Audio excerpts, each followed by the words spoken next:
ആ സഹോദരൻ എന്നോട് പറഞ്ഞു, എന്റെ കുഞ്ഞെ, നീ ഒരുപാട് സഹിച്ചതല്ലേ, ഒരുപാട് ക്ഷമിച്ചതല്ലേ, നിന്റെ പുതിയ തീരുമാനമൊക്കെ മാറ്റിവെച്ചിട്ട് നിന്റെ കർത്താവിന് വേണ്ടി നിനക്കൊന്ന് പൂർണ്ണമായിട്ട് ക്ഷമിച്ചുകൂടെ എന്ന് പറഞ്ഞിട്ട് അദ്ദേഹം എന്റെ ശിരസിൽ കരങ്ങൾ വെച്ചുകൊണ്ട് പ്രാർത്ഥിക്കാൻ ആരംഭിച്ചു. കർത്താവായ യേശുക്രിസ്തുവിന്റെ നാമത്തിൽ ഇപ്പോൾ ഞാൻ നിനക്ക് വേണ്ടി പ്രാർത്ഥിക്കുന്നു. ഈ നിമിഷം യേശുവിന്റെ നാമത്തിന്റെ ശക്തിയാൽ നീ നിന്റെ ജീവിത പങ്കാളിയോടും കുടുംബാംഗങ്ങളോടും പൂർണ്ണമായി ക്ഷമിക്കുക എന്ന് പറഞ്ഞുകൊണ്ട് പ്രാർത്ഥിച്ചപ്പോൾ, പ്രിയമുള്ള സഹോദരങ്ങളെ, എന്റെ ജീവിത പങ്കാളിയോടും കുടുംബാംഗങ്ങളോടും പൂർണ്ണമായും ക്ഷമിക്കാനുള്ള കൃപാവരം നൽകി ഈശോ എന്നെ അനുഗ്രഹിച്ചു. ഹല്ലേലൂയ. എന്റെ കർത്താവ് എന്നെ അപ്രകാരം അനുഗ്രഹിച്ചപ്പോൾ, അതിനുള്ള ശക്തി നൽകി ദൈവം എന്നെ അനുഗ്രഹിച്ചപ്പോൾ, ഞാൻ അതിനുള്ള മനസ്സ് കാണിച്ചപ്പോൾ മറ്റൊരു അത്ഭുതം അവിടെ സംഭവിക്കുകയാണ്. 7 വർഷക്കാലമായി എന്നെ പീഡിപ്പിച്ചിരുന്ന മൂത്രാശയ സംബന്ധമായിട്ടുള്ള രോഗം, ആ സമയത്ത് എന്റെ രോഗം വളരെയധികം കൂടുതലായിരുന്നു. വിട്ടുമാറാത്ത പനി എനിക്കുണ്ടായിരുന്നു. എന്റെ ശരീരം മുഴുവൻ നീര് വെച്ചിരുന്നു. യൂറിൻ പാസ് ചെയ്യുമ്പോൾ യൂറിന് പകരം പുറത്തോട്ട് വന്നുകൊണ്ടിരുന്ന ബ്ലഡ് ആയിരുന്നു. എന്നെ ചികിത്സിച്ച ഡോക്ടേഴ്സ് പറഞ്ഞു, ഉറപ്പായിട്ടും നിന്റെ കിഡ്നിയിൽ ക്യാൻസർ ഉണ്ട്, ഇല്ല എങ്കിൽ നിന്റെ ബ്ലാഡറിൽ ട്യൂമർ വളരുന്നുണ്ട്. എന്ത് തന്നെയായാലും സ്കാൻ ചെയ്തിട്ട് തീരുമാനിക്കാം ഏത് ട്രീറ്റ്മെന്റ് വേണമെന്ന്. സ്കാനിങ്ങിന് പണമില്ലാതെ, ഒരു പെയിൻ കില്ലർ വാങ്ങി കഴിക്കാൻ വേണ്ടിയുള്ള പണം പോലും ഇല്ലാതെ, സർവ്വ മനുഷ്യരാലും ഉപേക്ഷിക്കപ്പെട്ട സാഹചര്യത്തിലാണ് ദൈവദൂതനെ പോലെ ഈ സഹോദരൻ ഞങ്ങളുടെ അരികിലേക്ക് കടന്നു വരിക. പ്രിയമുള്ള സഹോദരങ്ങളെ, മനുഷ്യനിലുള്ള ആശ്രയം നാം എപ്പോൾ ഉപേക്ഷിക്കുന്നുവോ, ആ സെക്കൻഡിൽ സ്വർഗത്തിന്റെ ദൈവം നിന്റെ ജീവിതത്തിലേക്ക് കരങ്ങൾ നീട്ടുന്നു. കരമുയർത്തിയെന്ന് പറയാവോ? ഹല്ലേലൂയ. പ്രിയമുള്ള സഹോദരങ്ങളെ, ആ സഹോദരൻ എനിക്ക് വേണ്ടി പ്രാർത്ഥിച്ചപ്പോൾ, യേശുവിന്റെ നാമത്തിന്റെ ശക്തിയാൽ ക്ഷമിക്കുവാൻ ഞാൻ തയ്യാറായപ്പോൾ, ഡോക്ടേഴ്സ് ക്യാൻസർ ആയിരിക്കാമെന്ന് വിധി എഴുതിയ രോഗം ആ സെക്കൻഡിൽ എന്നെ വിട്ടുമാറി. എന്റെ കർത്താവ് എനിക്ക് സൗഖ്യം നൽകി അനുഗ്രഹിച്ചു. ഞാനൊന്ന് പുറത്തു പോയിട്ട് വരാം. പുറത്തു പോയി ഏറെ നേരം കഴിഞ്ഞ് മടങ്ങി വന്ന എന്റെ ജീവിത പങ്കാളിയുടെ മുഖം കണ്ടപ്പോൾ ഞാൻ ഞെട്ടിപ്പോയി. അത്രയേറെ തേജസ് ഉണ്ടായിരുന്ന മുഖത്തിന്. ഞാൻ ചോദിച്ചു, ബേബി ചേട്ടാ, എന്താ സംഭവിച്ചത്? അദ്ദേഹം എന്നോട് പറഞ്ഞു, ഞാനൊന്ന് കുമ്പസരിച്ചു. കെട്ടുകുമ്പസാരത്തിന് ശേഷം 7 വർഷത്തിന് ശേഷമാണ് അദ്ദേഹം കുമ്പസരിക്കുന്നത്. അദ്ദേഹം എന്നോട് പങ്കുവച്ചത് ഇങ്ങനെയാണ്: എനിക്ക് എന്റെ പാപങ്ങളൊന്ന് ഏറ്റുപറയണമെന്ന് തോന്നി. ദേവാലയത്തിലേക്ക് ഞാൻ കടന്നു ചെന്നു. ബഹുമാനപ്പെട്ട വൈദികൻ കുമ്പസാര കൂടിനുള്ളിൽ വന്നിരുന്നു. ഞാൻ എന്റെ പാപങ്ങൾ ഏറ്റുപറയുവാൻ വേണ്ടി മുഖമുയർത്തി നോക്കിയപ്പോൾ കുമ്പസാര കൂടിനുള്ളിൽ കണ്ടത് അച്ഛനെയല്ല, മുൾമുടി അണിഞ്ഞ് ചോരയൊലിപ്പിച്ച് എന്റെ പാപങ്ങൾ കേൾക്കുവാൻ ചെവി ചായച്ചിരിക്കുന്ന യേശുക്രിസ്തുവിനെ കണ്ണുകൾ തുറന്നുകൊണ്ട് ഞാൻ കണ്ടു. Hallelujah, hallelujah. യേശുവിന്റെ മുഖത്ത് നിന്ന് ലഭിച്ച പ്രകാശമാണ് എന്റെ ജീവിത പങ്കാളിയുടെ മുഖത്ത് എനിക്ക് ദർശിക്കാൻ സാധിച്ചത്. ഞാൻ മുട്ടുകുത്തി കരം കുപ്പി പിടിച്ചുകൊണ്ട് അൾത്താരയിലേക്ക് നോക്കി ഇങ്ങനെ പ്രാർത്ഥിച്ചു: ഈശോയെ, ഈ തിരുശരീര രക്തങ്ങൾക്ക് ശക്തിയുണ്ട് എന്ന് ഞാൻ വിശ്വസിക്കുന്നു. ഈ തിരുശരീര രക്തങ്ങളിലേക്ക് മദ്യപാനിയായ എന്റെ ഭർത്താവിനെ സമർപ്പിക്കുന്നു. അദ്ദേഹത്തിന്റെ മേൽ കരുണയായിരിക്കണമേ എന്ന് ഞാൻ പ്രാർത്ഥിച്ചുകൊണ്ടിരിക്കുന്ന സമയം, മുട്ടുകുത്തി കരം കൂപ്പി പിടിച്ച് പ്രാർത്ഥിച്ചുകൊണ്ടിരിക്കുന്ന എന്റെ കണ്ണുകള് ഞാൻ അറിയാതെ ഒന്ന് അടഞ്ഞുപോയി. എന്റെ കണ്ണുകൾ അടഞ്ഞുപോയ ആ സെക്കൻഡിൽ തന്നെ എന്റെ വലത്ത് തോളിൽ ശക്തമായിട്ട് ആരോ സ്പർശിക്കുന്നത് ഞാൻ അനുഭവിച്ചറിഞ്ഞു. എന്നെ തൊട്ടിരിക്കുന്നത് ആരാണെന്ന് കണ്ണു തുറന്ന് നോക്കണമെന്നുണ്ട്. കണ്ണു തുറക്കാൻ എനിക്ക് സാധിക്കുന്നില്ല. എന്നെ തൊട്ടിരിക്കുന്ന വ്യക്തിയുടെ ശക്തിയെ താങ്ങാൻ സാധിക്കാതെ ഞാൻ അവിടെ നിന്ന് കിലുക്കില്ല വിറയ്ക്കാൻ തുടങ്ങി. അതിശക്തമായ ചൂട് ശിരസ് മുതൽ കാൽപാദം വരെ പൊതിയുന്ന പൊള്ളുന്ന ഒരു അനുഭവത്തിലൂടെ ആ സെക്കൻഡുകളിൽ ഞാൻ കടന്നുപോയപ്പോൾ ജീവിതത്തിൽ ഇതുവരെ കേൾക്കാത്ത സ്നേഹം നിറഞ്ഞൊരു സ്വരം എന്റെ കാതുകളിൽ പതിച്ചു.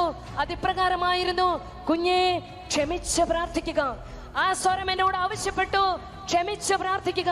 സ്വരത്തിന്റെ ഉടമയെ ഞാൻ തിരിച്ചറിഞ്ഞു. എന്നെ സ്നേഹിക്കുന്ന ഈശോനാഥൻ അൾത്താര വിട്ടുകൊണ്ട് എന്റെ അരികിലേക്ക് കടന്നു വന്നിട്ട് ഈശോ കരം നീട്ടി എന്നെ സ്പർശിക്കുകയായിരുന്നു. ഹല്ലേലൂയ. ഈശോയുടെ സ്വരം കേട്ട മാത്രയിൽ എന്റെ ഹൃദയത്തിൽ എന്തൊക്കെയോ സംഭവിക്കാൻ തുടങ്ങി. ഞാൻ അറിയാതെ എന്റെ കണ്ണുകളിൽ നിന്ന് കണ്ണുനീര് ഒഴുകിയിറങ്ങാൻ തുടങ്ങി. അധരത്തിൽ നിന്നൊരു പ്രാർത്ഥന പുറത്തോട്ട് വന്നു: ഈശോയെ, ഞാൻ പാപിയാണ്. ഈശോയെ, എന്നോട് കരുണ തോന്നണമേ. മറ്റൊരു പ്രാർത്ഥനയും എന്റെ കൺമുമ്പിൽ ഉണ്ടായിരുന്നില്ല. എന്റെ പാപങ്ങളെ കുറിച്ച് കർത്താവ് എന്നെ ബോധ്യപ്പെടുത്തിയപ്പോൾ പൊട്ടിക്കരഞ്ഞുകൊണ്ട് ഞാൻ പ്രാർത്ഥിച്ചു: ഈശോയെ, ഞാൻ പാപിയാണ്, എന്നോട് കരുണ തോന്നണമേ എന്ന് പറഞ്ഞ് പ്രാർത്ഥിക്കുമ്പോൾ ആരൊക്കെയോ എന്നെ ശ്രദ്ധിക്കുന്നുണ്ട്. ഇതൊന്നും ഗവനിക്കാതെ ഞാൻ അവിടെ നിന്ന് പ്രാർത്ഥിച്ചു.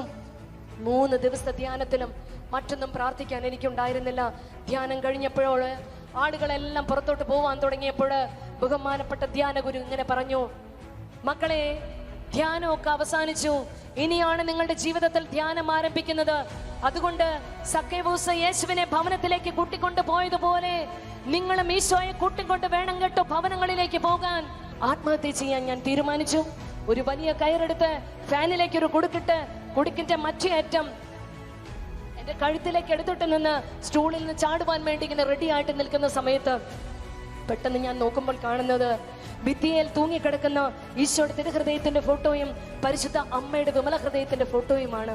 ആ ഫോട്ടോകളിലേക്ക് നോക്കി ആ അർദ്ധരാത്രി 1 മണി സമയം ഞാൻ ഇങ്ങനെ നിലവിളിച്ചു, എന്റെ ഈശോയെ, നീ ഇത് കാണുന്നില്ലേ?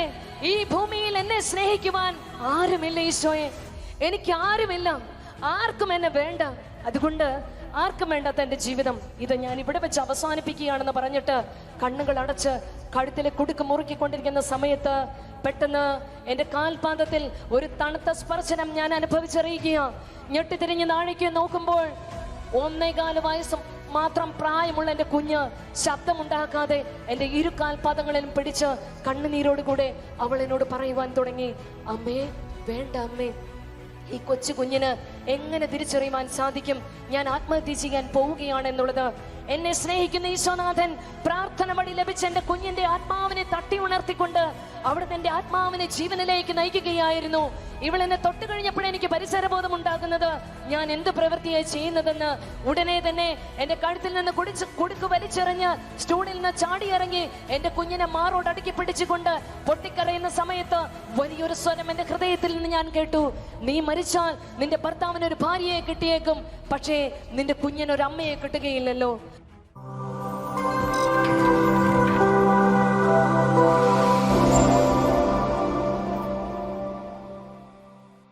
യേശുവിന് ഏറ്റവും പ്രിയമുള്ള സഹോദരങ്ങളെ, നല്ല ദൈവം ഈ പരിശുദ്ധമായ ആലയത്തിൽ വചനം പങ്കുവെക്കുവാൻ എന്നെ ഒരുക്കിയ യേശുവിൻ്റെ സ്നേഹത്തെ ഓർത്ത് കരുണയെ ഓർത്ത് ഞാൻ നന്ദി പറയുന്നു. എല്ലാ സ്തുതിയും പുകഴ്ചയും മഹത്വവും എൻ്റെ കർത്താവിൻ്റെ കരങ്ങളിൽ ഞാൻ സമർപ്പിക്കുന്നു. Hallelujah, hallelujah. ശക്തിയോടൊന്ന് പറയാവോ ഹല്ലേലൂയ? കരമുയർത്തിന്ന് പറയാവോ ഹല്ലേലൂയ? യേശുവിന് ഏറ്റവും പ്രിയമുള്ള സഹോദരി സഹോദരങ്ങളെ, നമ്മളെല്ലാവരും തന്നെ കർത്താവിൻ്റെ സന്നിധിയിൽ ധാരാളം പ്രാർത്ഥിക്കാറുണ്ട്. നമ്മുടെ വേദനകളും ദുഃഖങ്ങളും ആകുലതകളും ദുരിതങ്ങളും ഒക്കെ സമർപ്പിച്ച് നിരന്തരം പ്രാർത്ഥിക്കുന്നവരാണ്. എന്നാൽ നമ്മൾ പ്രാർത്ഥിക്കുന്ന പല പ്രാർത്ഥനകളുടെ മേലും ദൈവത്തിൻ്റെ അനുഗ്രഹം കടന്നു വരുന്നത് ചിലപ്പോഴൊക്കെ നമ്മൾ അനുഭവിച്ചറിയാറുണ്ട്. എന്നാൽ നാളുകളായി പ്രാർത്ഥിക്കുന്ന ചില വേദന നിറഞ്ഞ അനുഭവങ്ങൾ, ദുരിതങ്ങൾ, ഭാരങ്ങളൊക്കെ എത്ര പ്രാർത്ഥിച്ചിട്ടും മാറ്റമില്ലാത്ത അവസ്ഥയിലൂടെ വർഷങ്ങളും മാസങ്ങളും ദിവസങ്ങളും കടന്നു പോയി കഴിയുമ്പം നാം ചിന്തിക്കാറുണ്ട്, പ്രാർത്ഥിച്ചിട്ടൊന്നും വലിയ കാര്യമില്ല, എൻ്റെ ജീവിതത്തിൽ ഒരു മാറ്റവും വരാൻ പോകുന്നില്ല, ഇതിങ്ങനെയൊക്കെ തന്നെ അങ്ങോട്ട് പോകും. ആരുടെയെല്ലാം ജീവിതത്തിൽ ദൈവം അത്ഭുതം പ്രവർത്തിച്ചാലും എൻ്റെ ജീവിതത്തിൽ ഒരു അത്ഭുതവും സംഭവിക്കാൻ പോകുന്നില്ല എന്ന് ചിന്തിച്ച് വേദനിച്ചും നിരാശപ്പെട്ടും ജീവിത പ്രതിസന്ധികൾക്ക് മുമ്പിൽ നമ്മൾ തളർന്നു പോകാറുണ്ട്. എന്തുകൊണ്ടാ പ്രിയമുള്ള സഹോദരങ്ങളെ ജീവിതത്തിലെ പ്രതിസന്ധികൾക്ക് മുമ്പിൽ, സഹനങ്ങൾക്ക് മുമ്പിൽ നാം തകർന്നു പോകുന്നത്?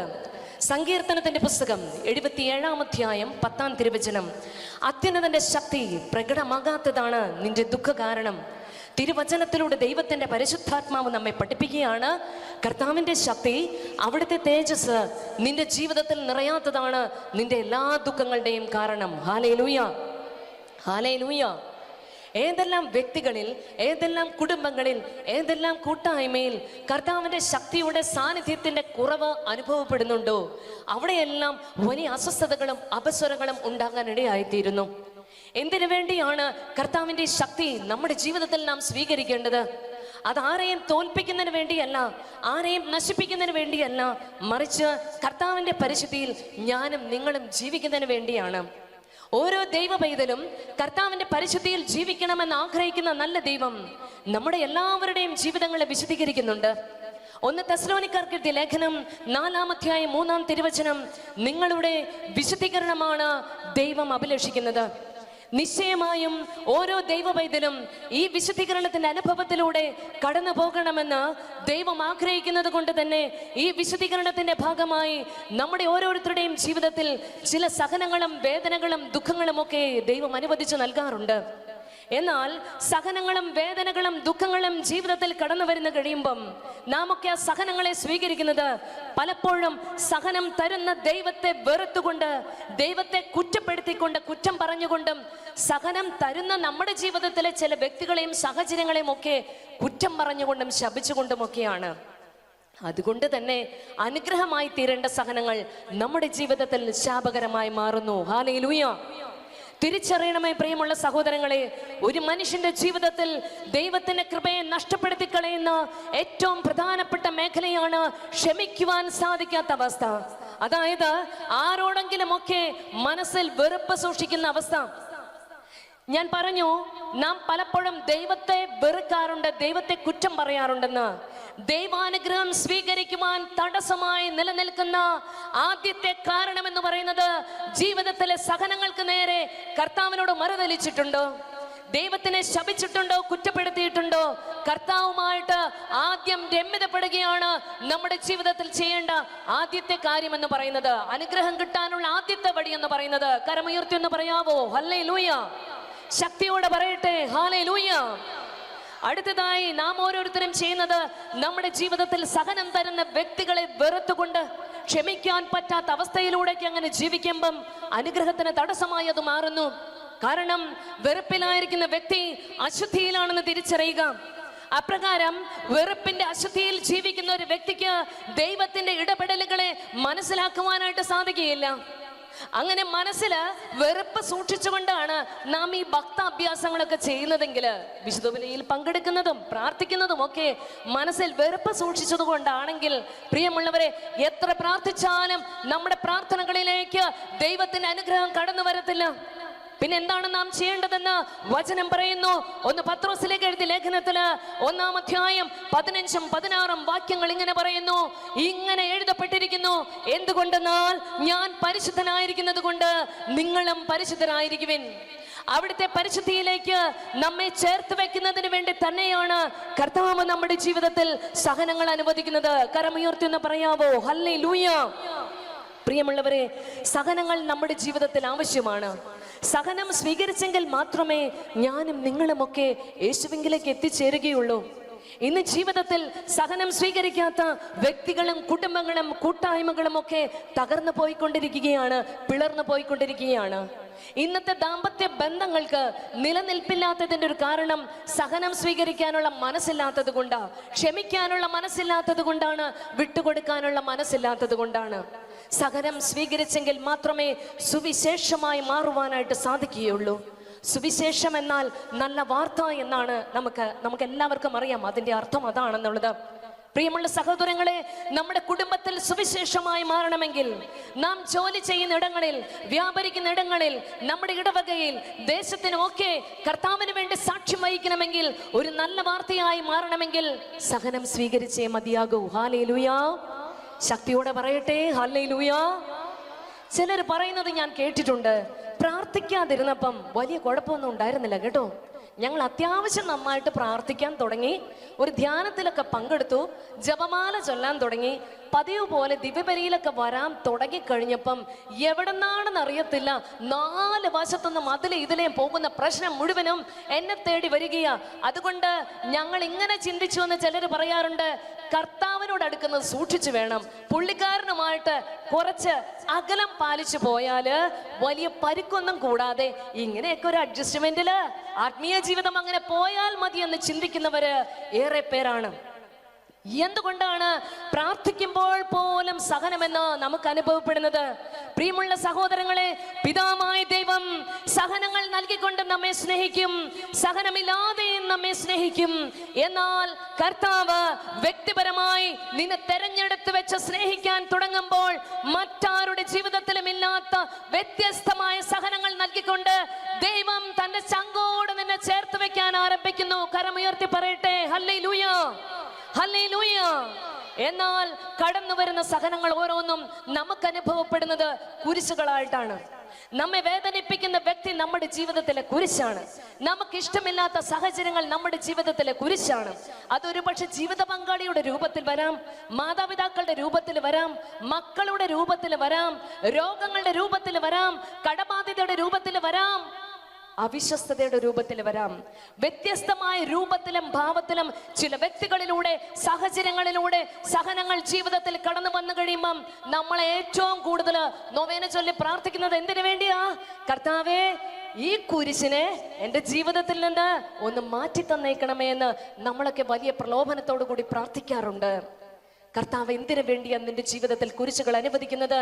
കർത്താവ് നിന്നെ സ്നേഹിച്ച് ശുദ്ധീകരിച്ച് അവിടുത്തെ സ്വന്തമാക്കി മാറ്റുന്നതിന് വേണ്ടിയാണ് ദൈവം നിന്റെ ജീവിതത്തിൽ കുരിശുകൾ അനുവദിക്കുന്നത്. ഹല്ലേലൂയ. യെശയ്യാ പ്രവാചകന്റെ പുസ്തകം 30-ാം അധ്യായം 20-ാം തിരുവചനം, കർത്താവ് നിനക്ക് കഷ്ടതയുടെ അപ്പവും ക്ലേശത്തിന്റെ ജലവും തന്നാലും നിന്റെ ഗുരു നിന്നിൽ നിന്ന് മറഞ്ഞിരിക്കുകയില്ല. നിന്റെ നയനങ്ങൾ നിന്റെ ദൈവത്തെ ദർശിക്കും. ദൈവദർശനത്തിലുള്ള മാർഗമാണ് സഹനം എന്ന് പറയുന്നത്. പ്രിയമുള്ള സഹോദരങ്ങളെ, നിന്റെ കൂടെയുള്ള യേശു ക്രിസ്തുവിനെ കണ്ടെത്തണമെങ്കിൽ, നിന്റെ കൂടെയുള്ള യേശുവിന്റെ സ്നേഹം വ്യക്തിപരമായി അനുഭവിച്ചറിയാൻ നമുക്ക് സാധിക്കണമെങ്കിൽ സഹനം സ്വീകരിച്ചേ മതിയാകൂ. കരമുയർത്തി ശക്തിയോടെ പറയട്ടെ, ഹല്ലേലൂയ, ഹല്ലേലൂയ. സഹനത്തെ കുറിച്ച് ഇത്രയധികം ഞാൻ നിങ്ങളോട് പങ്കുവെക്കുമ്പം എൻ്റെ കർത്താവ് എൻ്റെ ജീവിതത്തിൽ എന്തെങ്കിലുമൊക്കെ തരാതെ ഈ പരിശുദ്ധമായ സന്നിധിയിൽ നിന്നുകൊണ്ട് നിങ്ങളോട് സംസാരിക്കാൻ എനിക്കാകത്തില്ലായിരുന്നു. ജീവിതത്തിന്റെ കഴിഞ്ഞ കാലഘട്ടങ്ങളില് ചെറുതും വലുതുമായ സഹനങ്ങളിലൂടെ എൻ്റെ ദൈവം എന്നെ കൈപിടിച്ച് നയിച്ചപ്പോൾ എൻ്റെ കർത്താവിൻ്റെ ചങ്കോട് ചേർന്നിരുന്നത് കൊണ്ട് തന്നെയാണ് ഇന്ന് നിങ്ങൾക്ക് മുമ്പിൽ സാക്ഷ്യമായിട്ട് എൻ്റെ ദൈവം എന്നെ അഭിഷേകം ചെയ്തിരിക്കുക. പ്രിയമുള്ളവരെ, ഞാനൊരു സാധാരണ കുടുംബത്തിലാണ് ജനിച്ചു വളർന്നത്. അപ്പനും അമ്മയും 3 സഹോദരിമാരുമുള്ള എൻ്റെ കൊച്ചു കുടുംബത്തില് കുഞ്ഞുനാളിലെ എൻ്റെ അമ്മ മരിച്ചുപോയി. തുടർന്ന് എൻ്റെ അപ്പനെ ഞങ്ങളുടെ നാട്ടിൽ വിളിക്കുന്നത് അപ്പച്ചൻ എന്നാണ്. എൻ്റെ അപ്പച്ചൻ 2ാമത് വിവാഹം കഴിച്ചു. ആ നാളുകൾ മുതൽക്ക് ചെറുതും വലുതുമായ സഹനങ്ങളിലൂടെ ജീവിതം മുമ്പോട്ട് പോകാൻ തുടങ്ങിയപ്പോൾ ദൈവത്തിൽ ആശ്രയിക്കുവാനും പ്രാർത്ഥിക്കുവാനും ഞങ്ങളെ പഠിപ്പിച്ചിരുന്നത് എൻ്റെ മരിച്ചുപോയ അമ്മയുടെ അമ്മയായിരുന്നു. അമ്മമ്മ എന്നാ ഞങ്ങൾ വിളിക്കുക. എൻ്റെ അമ്മമ്മ ഞങ്ങളെ 3 പെൺകുട്ടികളെയും ജപമാല ഭക്തിയിലും അനുദിനമുള്ള ദിവ്യബലിയോടുള്ള ഭക്തിയിലും ഞങ്ങളെ 3 പെൺകുട്ടികളെയും വളർത്തിക്കൊണ്ടുവന്നു. എന്നാൽ ഞാൻ പരിശുദ്ധ അമ്മയോട് പ്രത്യേക സ്നേഹം എനിക്ക് തോന്നാൻ തുടങ്ങി. കാരണം എൻ്റെ അമ്മയുടെ സ്നേഹം ലഭിക്കാത്തത് കൊണ്ട് എൻ്റെ പരിശുദ്ധ അമ്മയോട് ഞാൻ ധാരാളം പ്രാർത്ഥിച്ച്, എൻ്റെ പെറ്റമ്മയെ പോലെ പരിശുദ്ധ അമ്മയെ സ്നേഹിച്ച് ധ്യാനിച്ച് പ്രാർത്ഥിച്ച് എൻ്റെ കൊച്ചു കൊച്ചു സങ്കടങ്ങളും വിശേഷങ്ങളും ഒക്കെ അമ്മയോട് പങ്കുവെച്ച് ഞാൻ അങ്ങനെ വളർന്നു. പ്രിയമുള്ളവരെ, ഒരു 18 വയസ്സ് പ്രായത്തിന്റെ സമയത്ത് നഴ്സിംഗ് കോഴ്സ് ചെയ്തുകൊണ്ടിരിക്കുന്ന സമയത്ത് എനിക്കായി ഒരു വിവാഹാലോചന കടന്നു വരികയാണ്. ആ സമയത്ത് എൻ്റെ അപ്പച്ചൻ എന്നോട് പറഞ്ഞു, ഇങ്ങനെ ഒരു വിവാഹാലോചന വന്നിട്ടുണ്ട്. ഞാൻ അപ്പച്ചനോട് പറഞ്ഞു, എനിക്കിപ്പോൾ വിവാഹത്തിന് താല്പര്യമില്ല. പക്ഷേ ഒരു ദിവസം കോഴ്സും കഴിഞ്ഞ് ഞാൻ തിരിച്ച് വീട്ടിലേക്ക് കടന്നു ചെല്ലുമ്പോൾ അപ്പച്ചൻ എന്നോട് പറഞ്ഞു, ഒരു വ്യക്തിയുടെ ഫോട്ടോ കാണിച്ചിട്ട് എന്നോട് പറഞ്ഞു, ഇവനുമായിട്ട് നിന്റെ കല്യാണം ഞാൻ അങ്ങോട്ട് ഉറപ്പിച്ചു. ഇന്ന് ബാറിൽ വെച്ച് ഞങ്ങൾ കണ്ടുമുട്ടി, അവിടെ വെച്ച് നിന്റെ കല്യാണം ഞാൻ ഉറപ്പിച്ചു. ഞാൻ അപ്പച്ചന്റെ കരഞ്ഞ കാല് പിടിച്ചു പറഞ്ഞു, അപ്പച്ചൻ എനിക്കിപ്പോൾ വിവാഹത്തിന് താല്പര്യമില്ല. എനിക്ക് കോഴ്സ് കംപ്ലീറ്റ് ചെയ്യണം, തുടർന്ന് പഠിച്ചാൽ കൊള്ളാമെന്നുണ്ട്. പക്ഷേ എൻ്റെ ആഗ്രഹവും കണ്ണുനീരുമൊന്നും ആരും കണക്കിലെടുക്കാതെ എൻ്റെ വിവാഹം ഉറപ്പിക്കപ്പെട്ടപ്പോൾ ഞാൻ നേരെ ചെന്ന് നിന്നത് ദിവ്യകാരുണ്യ സന്നിധിയിലാണ്. വിവാഹ ദിനത്തിന്റെ അന്ന് വരെ പരിശുദ്ധ കുർബാന എൻ്റെ ജീവിതത്തിന്റെ ഭാഗമായിരുന്നു. ദിവ്യകാരുണ്യനാഥന്റെ അരികിലായിരുന്നു കൊണ്ട് ഞാൻ ഇങ്ങനെ പ്രാർത്ഥിച്ചു, കർത്താവെ, അവിടുന്ന് അറിയാതെയല്ല ഈ വിവാഹ ജീവിതം എനിക്ക് വന്നിരിക്കുന്നെന്ന് ഞാൻ വിശ്വസിക്കുന്നു. വിവാഹം നടന്നുകൊള്ളട്ടെ. പക്ഷെ എനിക്ക് അങ്ങയോട് ഒരു കാര്യം പറയാനുണ്ട്. എൻ്റെ ജീവിതത്തിൽ ഇതുവരെ സ്നേഹം എന്താണെന്നുള്ളത് ഞാൻ അനുഭവിച്ചറിഞ്ഞിട്ടില്ല. എൻ്റെ അപ്പച്ചൻ എന്നെ സ്നേഹിക്കുന്നതായിട്ട് എനിക്ക് തോന്നിയിട്ടില്ല. പെറ്റമ്മയുടെ സ്നേഹം എനിക്ക് ലഭിച്ചിട്ടില്ല. അതുകൊണ്ട് എന്നെ സ്നേഹിക്കുന്ന ഒരു ഭർത്താവിനെ നൽകി നീ എന്നെ അനുഗ്രഹിക്കണം കേട്ടോ. അപ്പച്ചൻ അല്പസ്വല്പമൊക്കെ മദ്യപിക്കുന്നത് കൊണ്ട് മദ്യപാനികളെ എനിക്ക് ഒട്ടും ഇഷ്ടമില്ലായിരുന്നു. ഒരു പ്രാർത്ഥന കൂടെ അതോടൊപ്പം ഞാൻ ചേർത്ത് വെച്ചു, ഈശോയെ, മദ്യപാനവും പുകവലിയും ദുശീലങ്ങളും ഒന്നുമില്ലാത്ത എന്നെ സ്നേഹിക്കുന്ന ഒരു ഭർത്താവിനെ നൽകി നീ എന്നെ അനുഗ്രഹിക്കണമേ. പ്രിയമുള്ള സഹോദരങ്ങളെ, വിവാഹദിനം വന്നെത്തി. വിവാഹദിനത്തിന്റെ അന്ന് മക്കളെ മാതാപിതാക്കൾക്ക് കൈപിടിച്ചേൽപ്പിക്കുന്ന ഒരു ചടങ്ങുണ്ട്. അന്നേ ദിവസം എൻ്റെ അപ്പച്ചൻ അദ്ദേഹത്തിന്റെ വീട്ടുകാർക്ക് കൈപിടിച്ചേൽപ്പിക്കുന്ന നിമിഷങ്ങളിൽ എൻ്റെ കാതുകളിൽ എങ്ങനെ പറഞ്ഞു, ഇനി മുതൽ അതായിരിക്കും കേട്ടോ നിന്റെ വീട്. അമ്മായിമ്മ പോരെടുത്തു, ഭർത്താവ് പ്രശ്നം ഉണ്ടാക്കിയെന്നൊന്നും പറഞ്ഞിട്ട് ഇങ്ങോട്ട് വരരുത്. എന്തൊക്കെ ഉണ്ടായാലും സഹിച്ചും ക്ഷമിച്ചും എൻ്റെ മോൾ അവിടെ ജീവിക്കണം. അപ്പച്ചൻ പറഞ്ഞത് വലിയ കാര്യമായിട്ട് എൻ്റെ മനസ്സിൽ സ്വീകരിച്ച് വലിയ പ്രതീക്ഷയോടുകൂടെ ഞാൻ എൻ്റെ ദാമ്പത്യ ജീവിതത്തിലേക്ക് പ്രവേശിക്കുകയാണ്. 2-3 ദിവസങ്ങൾ വലിയ പ്രശ്നമൊന്നുമില്ലാതെ കടന്നുപോയി കേട്ടോ. 4-ാം ദിവസം പതിവ് പോലെ എൻ്റെ ഭർത്താവിനുള്ള കട്ടൻ കാപ്പിയുമായിട്ട് ഞാൻ ബെഡ്റൂമിലേക്ക് പ്രവേശിക്കുമ്പോൾ അദ്ദേഹം എന്നെ കയ്യിലിരിക്കുന്ന കാപ്പി നോക്കിയിട്ട് പറഞ്ഞു, എനിക്ക് കാപ്പി വേണ്ട, നീ ആ കാപ്പി അങ്ങോട്ട് കളഞ്ഞേക്ക്. കാപ്പി കമിഴ്ത്തി കളഞ്ഞിട്ട് തിരിഞ്ഞു നോക്കുമ്പോൾ ഞാൻ കാണുന്നത് കട്ടിലിന്റെ അടിയിൽ നിന്ന് പൊങ്ങി വരുന്ന ഒരു മദ്യക്കുപ്പിയാണ്. അദ്ദേഹം എന്നോട് പറഞ്ഞു, അതിരാവിലെ 2 പെഗ് വെള്ളം ചേർക്കാതെ കഴിച്ചില്ല എങ്കിൽ എൻ്റെ കൈയും കാലും വിറയ്ക്കും. ഇന്ന് മുതൽ നിന്റെ ജോലിയാണ് എനിക്കുള്ള മദ്യം ഒഴിച്ചു തരിക എന്നുള്ളത്. ഞാൻ എൻ്റെ മുൻപിലിരിക്കുന്ന വ്യക്തിയെ നന്നായിട്ടൊന്ന് സൂക്ഷിച്ചു നോക്കി. ഞാൻ എന്താണോ കർത്താവിനോട് പ്രാർത്ഥിച്ചത് അതിന്റെ നേരെ ഓപ്പോസിറ്റ് സ്വഭാവമുള്ള വ്യക്തിയാണല്ലോ ദൈവമേ എൻ്റെ മുമ്പിൽ ഇരിക്കുന്നതെന്ന് കണ്ടപ്പം ഒരേ സമയം ദേഷ്യവും സങ്കടവും ഒക്കെ എൻ്റെ മനസ്സിലൂടെ രൂപം കൊള്ളാൻ തുടങ്ങി. ഞാൻ ഇദ്ദേഹത്തെ ഇങ്ങനെ രൂക്ഷമായിട്ട് നോക്കിക്കൊണ്ടിരിക്കുമ്പം വീണ്ടും അദ്ദേഹം എന്നോട് ആവശ്യപ്പെട്ടു, പറഞ്ഞത് കേട്ടില്ലേ, നീ തന്നെ ഇതെനിക്ക് ഗ്ലാസ്സിൽ ഒഴിച്ചു തരണം. എനിക്കിഷ്ടമില്ലാത്ത പ്രവൃത്തി ചെയ്യുവാൻ അദ്ദേഹം എന്നെ നിർബന്ധിച്ച നിമിഷങ്ങളിൽ പതുക്കെ കരച്ചിലോടുകൂടെ ഞാൻ എൻ്റെ എതിർപ്പ് അവിടെ വെച്ച് പ്രകടിപ്പിക്കാൻ തുടങ്ങി. പക്ഷെ ആ നിമിഷങ്ങളിൽ എൻ്റെ ശരീരത്തിൽ അവിടെയും ഇവിടെയും ഒക്കെ ചില പാടുപീടുകൾ, മുറിപ്പാടുകൾ എനിക്ക് ഏറ്റുവാങ്ങേണ്ടതായി വന്നു. വേറെ നിവൃത്തിയില്ലാതെ എൻ്റെ ജീവിത പങ്കാളിക്ക് മദ്യം ഒഴിച്ചു കൊടുക്കേണ്ട ഉത്തരവാദിത്വം എൻ്റെതായി തീർന്നപ്പോൾ ചുരുങ്ങിയ ഒരാഴ്ചക്കാലം കൊണ്ട് അദ്ദേഹത്തിന്റെ ചില ബന്ധങ്ങളും ജീവിത സാഹചര്യങ്ങളും വെച്ച് എനിക്കൊരു കാര്യം മനസ്സിലാക്കാൻ പറ്റി. കർത്താവ് എനിക്ക് സമ്മാനമായി നൽകിയിരിക്കുന്നത് ഒരു സാധാരണ മദ്യപാനിയെ മാത്രമല്ല, മദ്യത്തിനും മയക്കുമരുന്നിനും സകലവിധ ദുശീലങ്ങൾക്കും അടിമപ്പെട്ട ആലുവായിൽ അത്യാവശ്യം തരക്കേടില്ലാതെ അറിയപ്പെടുന്ന ഒരു ഗുണ്ടാ ലിസ്റ്റിൽ പെട്ടിട്ടുള്ള വ്യക്തിയാണ് എന്നുള്ളത്. ഹല്ലേലൂയാ. ഹല്ലേലൂയയുടെ ശക്തിയൊക്കെ കുറഞ്ഞു പോയല്ലോ. ഹല്ലേലൂയാ. ഞാൻ ഇങ്ങനെ ചിന്തിച്ചു, എങ്ങനെയെങ്കിലും സ്നേഹിച്ചോ ഉപദേശിച്ചോ ഈ വ്യക്തിയെ മാറ്റിയെടുക്കാം. കാരണം എൻ്റെ പരാതിയും സങ്കടവും പറയുവാനായിട്ട് ആരും തന്നെ ഇല്ലായിരുന്നു. അതുകൊണ്ട് തന്നെ ഞാൻ എൻ്റെ കർത്താവിനോട് എൻ്റെ പരാതി പറയാൻ തുടങ്ങി. എൻ്റെ പരിശുദ്ധ അമ്മയോട് എൻ്റെ സങ്കടം പറയാൻ തുടങ്ങി. ഞാൻ ചെന്ന ഭവനത്തെ കുറിച്ച് പറയുകയാണെങ്കിൽ അപ്പനും അമ്മയും 5 മക്കളും മാത്രമേ ഉള്ളൂ എന്നുള്ളതാണ് എൻ്റെ വീട്ടുകാരും അദ്ദേഹത്തിന്റെ വീട്ടുകാരും എന്നോട് പറഞ്ഞത്. എന്നാൽ 23 പേരടങ്ങുന്ന വലിയൊരു കൂട്ടുകുടുംബത്തിലേക്കാണ് കർത്താവ് എന്നെ കയറ്റിവിട്ടത്. പ്രിയമുള്ളവരെ, ഇപ്പൊ നോക്കുന്നവരെയല്ല പിന്നെ നോക്കുമ്പോ കാണുന്നത്. അങ്ങനെ 23 പേരടങ്ങുന്ന വലിയ കൂട്ടുകുടുംബത്തില് കല്യാണം കഴിഞ്ഞ് 2.5 ആഴ്ച കഴിഞ്ഞപ്പോഴേക്ക് അതിരാവിലെ എന്നെയും കൂട്ടിക്കൊണ്ട് ഒരു വ്യക്തി അവിടെയുള്ള ജോലികളൊക്കെ ഏൽപ്പിച്ചു. ഈ 23 പേർക്കുള്ള ഭക്ഷണം ഞാൻ 5:30 മണിയാകുമ്പം പാചകം ചെയ്യണം. അതിനുശേഷം ഇവരുടെ എല്ലാം വസ്ത്രങ്ങൾ അലക്കണം. ഈ 23 പേരുടെ വസ്ത്രമൊക്കെ അലക്കി കഴിഞ്ഞ് 11 മണിയാകുമ്പം വീടിന്റെ പിന്നാമ്പുറത്ത് ചെല്ലുമ്പം എനിക്കുള്ള പ്രഭാത ഭക്ഷണം എന്നെ കാത്തിരിക്കുന്നുണ്ടാകും.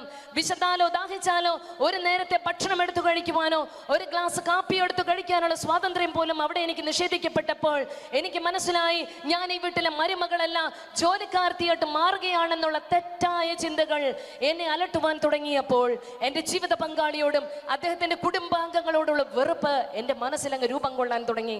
പുറമെ ചിരിച്ച മുഖത്തോടു കൂടി ഞാൻ എല്ലാവരുടെയും മുമ്പിലും പ്രത്യക്ഷപ്പെടും. പക്ഷെ എനിക്ക് ആരെയും സ്നേഹിക്കാൻ പറ്റുന്നില്ല, എൻ്റെ ഭർത്താവിനെ സ്നേഹിക്കാൻ പറ്റുന്നില്ല, കുടുംബാംഗങ്ങളെ സ്നേഹിക്കാൻ പറ്റുന്നില്ല. എല്ലാവരും എന്നെ ചതിച്ചു, എല്ലാവരും എന്നെ പറ്റിച്ചു. എൻ്റെ സ്വപ്നങ്ങൾ തകർന്നു പോയി. എൻ്റെ വിദ്യാഭ്യാസം പൂർത്തീകരിക്കാൻ സാധിച്ചില്ല. ഞാൻ സ്വപ്നം കണ്ടിരുന്ന ജോലി എനിക്ക് പൂർത്തീകരിക്കാൻ പറ്റിയില്ല. ഇങ്ങനെയുള്ള ചിന്തകൾ, എല്ലാവരോടുമുള്ള വെറുപ്പ് എൻ്റെ മനസ്സിൽ സൃഷ്ടിക്കാൻ തുടങ്ങി. എന്നെ സ്നേഹിക്കുന്ന ഒരു മുഖം പോലും ആ ഭവനത്തിൽ എനിക്ക് കാണാനും സാധിച്ചില്ല. അതുകൊണ്ട് തന്നെ ഞാൻ വലിയ നിരാശയിലും വേദനയിലുമായിരുന്നു. അങ്ങനെ കടന്നു പോകുമ്പം എൻ്റെ മനസ്സിലെ വെറുപ്പ് വർദ്ധിക്കുന്നതനുസരിച്ച് പലതരത്തിലുള്ള രോഗങ്ങളിലൂടെ ഞാൻ കടന്നു പോകാൻ തുടങ്ങി. അതിൽ വിട്ടുമാറാതെ നിന്നിരുന്ന രോഗമായിരുന്നു മൂത്രാശയം സംബന്ധമായിട്ടുള്ള രോഗം. അടിക്കടിയുള്ള പനിയും വിറവലും യൂറിനറി ഇൻഫെക്ഷനും മൂലം ഞാൻ പലപ്പോഴും ഹോസ്പിറ്റലിൽ അഡ്മിറ്റ് ആകുമായിരുന്നു. ഇത് ഞങ്ങളെ മാനസികമായിട്ടും ശാരീരികമായിട്ടും അകറ്റിയപ്പോൾ വിവാഹം കഴിഞ്ഞ് 2.5 വർഷം കഴിഞ്ഞിട്ട് ഞങ്ങൾക്ക് മക്കളുണ്ടായിരുന്നില്ല. അപ്പോൾ ആരൊക്കെയോ പറഞ്ഞു, ഡിവൈൻ ധ്യാന കേന്ദ്രത്തിൽ പോയി ധ്യാനം കൂടി അവിടെ പോയി പ്രാർത്ഥിച്ചാൽ ഭർത്താവിന് മാനസാന്തരം ഉണ്ടാകും. എങ്ങനെയെങ്കിലും അദ്ദേഹത്തെ മാനസാന്തരപ്പെടുത്തി എടുക്കുക എന്നുള്ള ലക്ഷ്യവുമായിട്ട് നിർബന്ധപൂർവ്വം എൻ്റെ ജീവിത പങ്കാളിയെ കൂട്ടിക്കൊണ്ട് ഞാൻ ഡിവൈൻ ധ്യാന കേന്ദ്രത്തിലേക്ക് പോയി. പ്രിയമുള്ള സഹോദരങ്ങളെ, അവിടെ ഇരുന്ന് ഇങ്ങനെ വചനം ശ്രവിച്ചുകൊണ്ടിരിക്കുമ്പം 4 ദിവസമായിട്ട് എനിക്ക് ഒരു അനുഭവമില്ല. ഒരു വചനഭാഗവും എന്നെ സ്പർശിക്കുന്നില്ല. ഞാൻ എൻ്റെ ഭർത്താവ് നന്നാവുന്നുണ്ടോ എന്നാണ് നോക്കിക്കൊണ്ടിരുന്നത്. അതുകൊണ്ട് എനിക്ക് എൻ്റെ കുറവിനെ കണ്ടെത്താൻ കഴിയാതെ ഇങ്ങനെ ഇരിക്കുന്ന സമയത്ത് 4-ാം ദിവസം ബഹുമാനപ്പെട്ട മാത്യു നായ്ക്കനമ്പറമ്പിലച്ചൻ ഇപ്രകാരം വിളിച്ചു പറഞ്ഞു, മക്കളെ, ഇന്ന് അഭിഷേക പ്രാർത്ഥനയുടെ ദിവസമാണ്. നിങ്ങൾക്ക് ഇന്ന് അനുഗ്രഹം എന്തെങ്കിലും വേണമെങ്കിൽ കർത്താവിനോട് ചോദിച്ചു കൊള്ളുക. എന്ത് ചോദിച്ചാലും ഈശോ തരും. ഞാൻ അവിടെ ഇരുന്ന് ചിന്തിച്ചു, ഇപ്പോഴുള്ള എൻ്റെ ആവശ്യം ഒരു കുഞ്ഞില്ലാത്തതാ. കർത്താവേ, ഒരു കുഞ്ഞിനെ തന്ന് നീ എന്നെ അനുഗ്രഹിക്കണമേ എന്ന് തീക്ഷ്ണതയോടുകൂടി ഞാൻ പ്രാർത്ഥിച്ചു കൊണ്ടിരിക്കുക. അങ്ങനെ പ്രാർത്ഥിച്ചുകൊണ്ടിരിക്കുന്ന സമയത്ത് പെട്ടെന്ന് അൾത്താറയിൽ നിന്ന് മാത്യു അച്ഛൻ മറ്റൊരു സന്ദേശം അറിയിക്കുക. ഈ ഗ്രൂപ്പിൽ മദ്യപാനികളുടെ ഭാര്യമാരുണ്ടെങ്കിൽ ലോകം മുഴുവനും വേണ്ടിയുള്ള മദ്യപാനികൾക്ക് വേണ്ടി മധ്യസ്ഥം വഹിച്ചുകൊണ്ട് പ്രാർത്ഥിക്കട്ടെ. ഞാൻ അപ്പോൾ തന്നെ ആ പ്രാർത്ഥന ചങ്കോട് ചേർത്ത് വെച്ചുകൊണ്ട് പ്രാർത്ഥിക്കാൻ ആരംഭിച്ചു. പ്രിയമുള്ള സഹോദരങ്ങളെ, ധ്യാനം കൂടിക്കഴിഞ്ഞ് കടന്നു വന്ന ആ മാസം തന്നെ കർത്താവ് എന്നെ അനുഗ്രഹിച്ചു. എൻ്റെ ഉദരത്തിൽ ഒരു കുഞ്ഞു രൂപം കൊണ്ടു. കർത്താവ് ഞങ്ങൾക്കൊരു മകളെ സമ്മാനമായി നൽകി അനുഗ്രഹിച്ചു. ഹല്ലേലൂയ.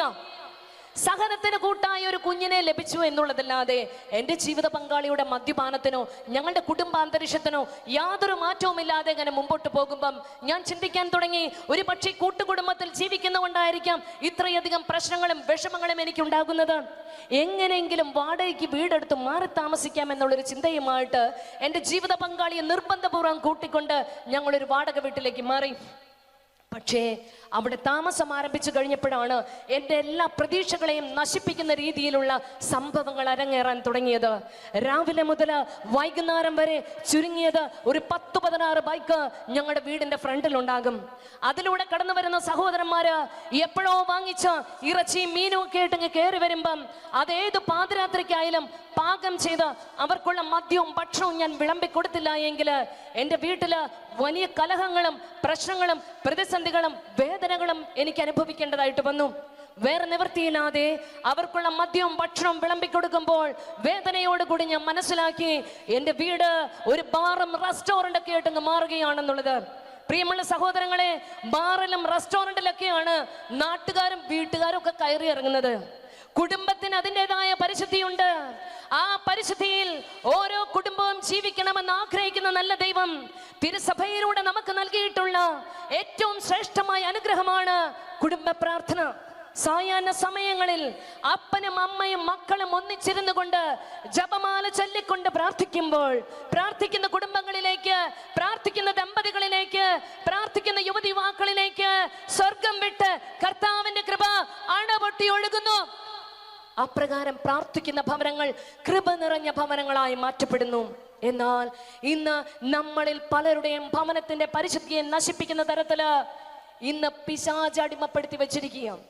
ഞാനിത് പറയുമ്പം നിങ്ങൾക്കറിയാം, പല ധ്യാന പ്രസംഗങ്ങളിലും കേട്ടിട്ടുള്ള കാര്യമാണ്. നിങ്ങളിൽ പലരും സായാഹ്ന സമയമാകുമ്പോൾ ദൈവത്തിന് കൊടുക്കേണ്ട സമയവും സാഹചര്യവും ദൈവത്തിന് കൊടുക്കാതെ നമ്മുടെ ഭവനങ്ങൾ പലപ്പോഴും TV സീരിയൽ കാണുന്നതിന്റെ കേന്ദ്രങ്ങളായിട്ട് മാറാറുണ്ട്.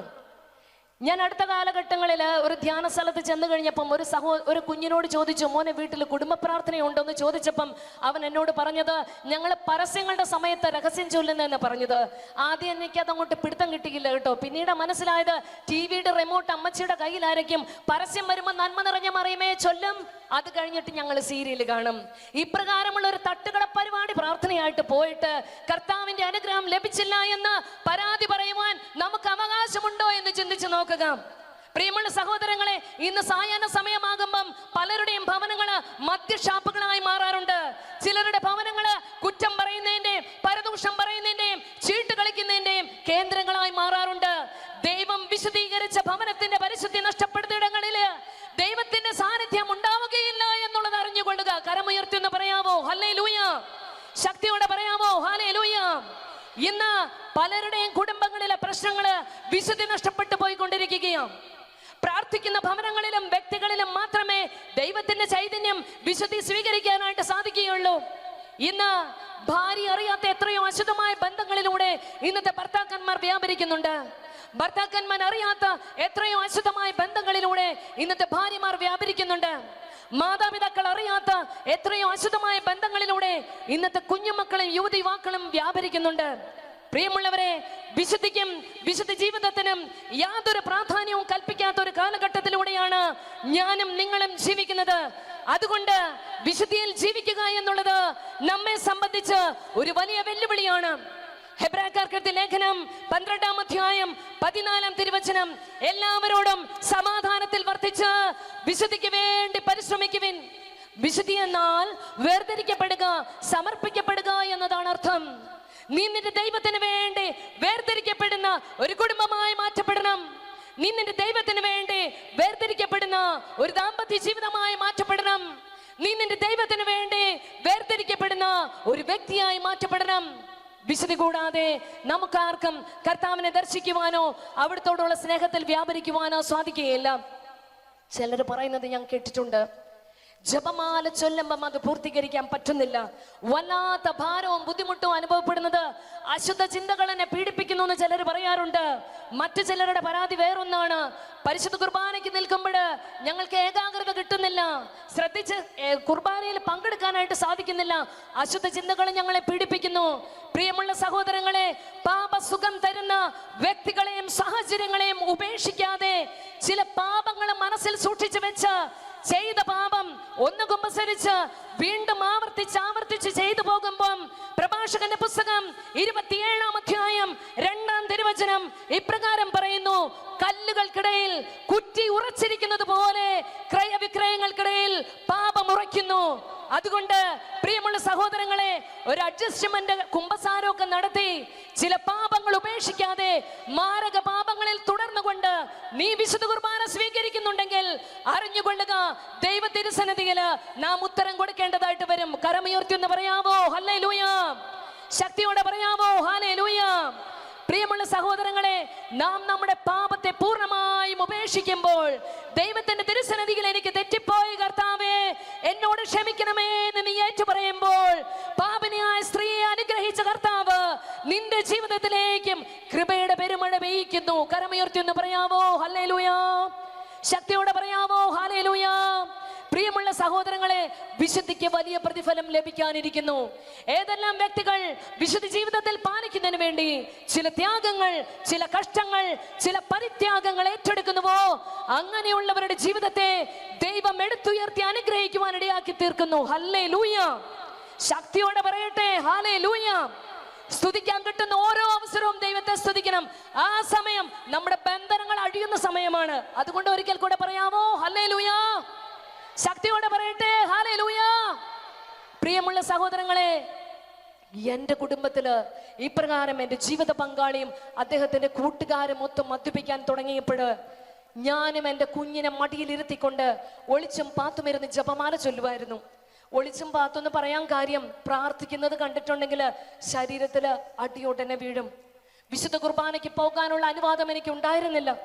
ആകെയുള്ള ഞായറാഴ്ച കുർബാന ഒളിച്ചും പാത്തുമാണ് ഞാൻ പങ്കെടുത്തിരുന്നത്. അങ്ങനെ വിഷമിച്ചും നിരാശപ്പെട്ടും പോയിരുന്ന എന്നെ വേദനിപ്പിച്ചിരുന്നത് മറ്റു ചില കാര്യങ്ങളായിരുന്നു. അദ്ദേഹത്തിന്റെ കൂട്ടുകാര് അദ്ദേഹത്തെ ഒരുപാട് കുടിപ്പിച്ച് വീടിന്റെ ഏതെങ്കിലും ഒരു മൂലയിൽ കിടത്തി ഉറക്കിയതിനു ശേഷം വളരെയധികം മോശമായ സമീപനങ്ങളോടുകൂടെ അവർ എന്നെ സമീപിച്ചിട്ടുണ്ട്. ഓരോ രാത്രിയിലും ഓരോ ദിവസത്തിലും എന്നേക്കാൾ കരുത്തരായ വ്യക്തികളിൽ നിന്നും എന്റെ ശരീരത്തിന്റെ പരിശുദ്ധിയെ സംരക്ഷിച്ചിരുന്നത് എന്റെ പരിശുദ്ധ അമ്മയോടുള്ള ജപമാല പ്രാർത്ഥനയൊന്ന് മാത്രമായിരുന്നു. ഹല്ലേലൂയ! സങ്കീർത്തനത്തിന്റെ പുസ്തകം 34-ാം അധ്യായം 7-ാം തിരുവചനം, കർത്താവിന്റെ ദൂതൻ ദൈവഭക്തരുടെ ചുറ്റും പാളയമടിച്ച് അവരെ സംരക്ഷിക്കുന്നു. മാലാഖമാരുടെ രാജ്ഞിയായ പരിശുദ്ധ മറിയത്തോട് ചേർന്ന് പ്രാർത്ഥിച്ചാൽ നിന്റെ വ്യക്തിപരമായ ജീവിതത്തിന്റെ വിശുദ്ധി, നിന്റെ കുടുംബത്തിന്റെ വിശുദ്ധി, ദാമ്പത്യ ജീവിതത്തിന്റെ വിശുദ്ധി പരിശുദ്ധി അമ്മ സകല മാലാഖമാരോടൊപ്പം കടന്നു വന്നുകൊണ്ട് സംരക്ഷിക്കുക തന്നെ ചെയ്യും. ഹല്ലേലൂയ! ഹല്ലേലൂയ! എല്ലാ ദിവസവും നന്നായി മദ്യപിച്ച് കടന്നു വരുന്ന എൻ്റെ ജീവിത പങ്കാളി എന്നോട് സ്ഥിരമായിട്ട് പറയുന്ന ഒരു കാര്യമുണ്ട്, ഞാൻ ആഗ്രഹിക്കുന്ന സൗന്ദര്യമില്ലാത്ത നിന്നെ പോലെ ഒരു ഭാര്യയെ എനിക്ക് ആവശ്യമില്ല. നീ എവിടെയെങ്കിലും പോയി ചത്താല് എനിക്ക് ഒരുപാട് സ്ത്രീധനം വാങ്ങിച്ച് എനിക്കൊരു സുന്ദരിയായ സ്ത്രീയെ കല്യാണം കഴിക്കാമായിരുന്നു. ഇത് മദ്യപിച്ചിട്ടല്ലേ പറയുന്നെന്ന് കരുതി പലപ്പോഴും ഞാൻ വലിയ കാര്യമായിട്ട് എടുത്തിട്ടില്ല. എന്നാൽ അന്നും നന്നായിട്ട് മദ്യപിച്ച് കടന്നു വന്ന അദ്ദേഹം എന്നെ ഇങ്ങനെ ഉപദ്രവിക്കുന്ന കൂട്ടത്തിൽ ഇപ്രകാരം തള്ളി തള്ളി അടുക്കളയിലേക്ക് കൊണ്ടുപോയി അവിടെ മറച്ചിട്ടു.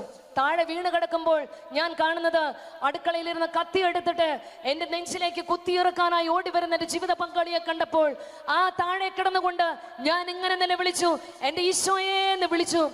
ആ വിളിച്ച സമയത്ത് കത്തിയുമായി ഓടി വന്ന എന്റെ ജീവിത പങ്കാളി ആരോ പിടിച്ചു നിർത്തിയാലെന്നതുപോലെ അവിടെ നിന്നു. തുടർന്ന് കത്തി വലിച്ചെറിഞ്ഞ് ബെഡ്റൂമിലേക്ക് കടന്നുപോയി അവിടെ തന്നെ കിടന്നുറങ്ങാൻ ആരംഭിച്ചു. പ്രിയമുള്ള സഹോദരങ്ങളെ, റോമാക്കാർക്ക് ലേഖനം 10-ാം അധ്യായം 13-ാം തിരുവചനം, എന്തെന്നാൽ കർത്താവിന്റെ നാമം വിളിച്ചപേക്ഷിക്കുന്ന ഏവനും രക്ഷ പ്രാപിക്കും. എന്നെ അന്ന് ആ കത്തിമുനയിൽ നിന്നും രക്ഷപ്പെടുത്തിയത് യേശു നാമത്തിന്റെ ശക്തി ഒന്ന് മാത്രമായിരുന്നു. ഹല്ലേലൂയ! പക്ഷേ ആ ശക്തിയെ തിരിച്ചറിയുവാൻ ഞാൻ ഏറെ വൈകി. ആ രാത്രി അവിടെ ആയിരിക്കുമ്പം എനിക്ക് തോന്നുവാൻ തുടങ്ങി, എൻ്റെ ഭർത്താവിന് ഒട്ടും ഇഷ്ടമില്ലാത്തത് കൊണ്ടല്ലേ എന്നിങ്ങനെ കൊല്ലുവാൻ വേണ്ടി ശ്രമിച്ചത്. ഇനി ഞാൻ ആർക്ക് വേണ്ടിയാ ജീവിക്കുന്നേ, എന്തിനു വേണ്ടിയാ ജീവിക്കുന്നേ? ആർക്കും വേണ്ടാത്ത എൻ്റെ ജീവിതം അങ്ങ് അവസാനിപ്പിച്ചേക്കാമെന്ന് കരുതി ആത്മഹത്യ ചെയ്യാൻ ഞാൻ തീരുമാനിച്ചു. ഒരു വലിയ കയറെടുത്ത് ഫാനിലേക്ക് ഒരു കുടുക്കിന്റെ മറ്റേ അറ്റം എൻ്റെ കഴുത്തിലേക്ക് എടുത്തിട്ട് നിന്ന് സ്റ്റൂളിൽ നിന്ന് ചാടുവാൻ വേണ്ടി ഇങ്ങനെ റെഡി ആയിട്ട് നിൽക്കുന്ന സമയത്ത് പെട്ടെന്ന് ഞാൻ നോക്കുമ്പോൾ കാണുന്നത് ഭിത്തിയിൽ തൂങ്ങിക്കിടക്കുന്ന ഈശോയുടെ തിരുഹൃദയത്തിന്റെ ഫോട്ടോയും പരിശുദ്ധ അമ്മയുടെ വിമല ഹൃദയത്തിന്റെ ഫോട്ടോയുമാണ്. ആ ഫോട്ടോകളിലേക്ക് നോക്കി ആ അർദ്ധരാത്രി 1 മണി സമയം ഞാൻ ഇങ്ങനെ നിലവിളിച്ചു, എൻ്റെ ഈശോയെ, നീ ഇത് കാണുന്നില്ലേ? ഈ ഭൂമിയിൽ എന്നെ സ്നേഹിക്കുവാൻ ആരുമില്ല ഈശോയെ, എനിക്ക് ആരുമില്ല, ആർക്കും എന്നെ വേണ്ട. അതുകൊണ്ട് ആർക്കും വേണ്ടാത്ത എൻ്റെ ജീവിതം ഇത് ഞാൻ ഇവിടെ വെച്ച് അവസാനിപ്പിക്കുകയാണെന്ന് പറഞ്ഞിട്ട് കണ്ണുകൾ അടച്ച് കഴുത്തിലെ കുടുക്ക് മുറുക്കിക്കൊണ്ടിരിക്കുന്ന സമയത്ത് പെട്ടെന്ന് എൻ്റെ കാൽപാദത്തിൽ ഒരു തണുത്ത സ്പർശനം ഞാൻ അനുഭവിച്ചറിയുകയാ.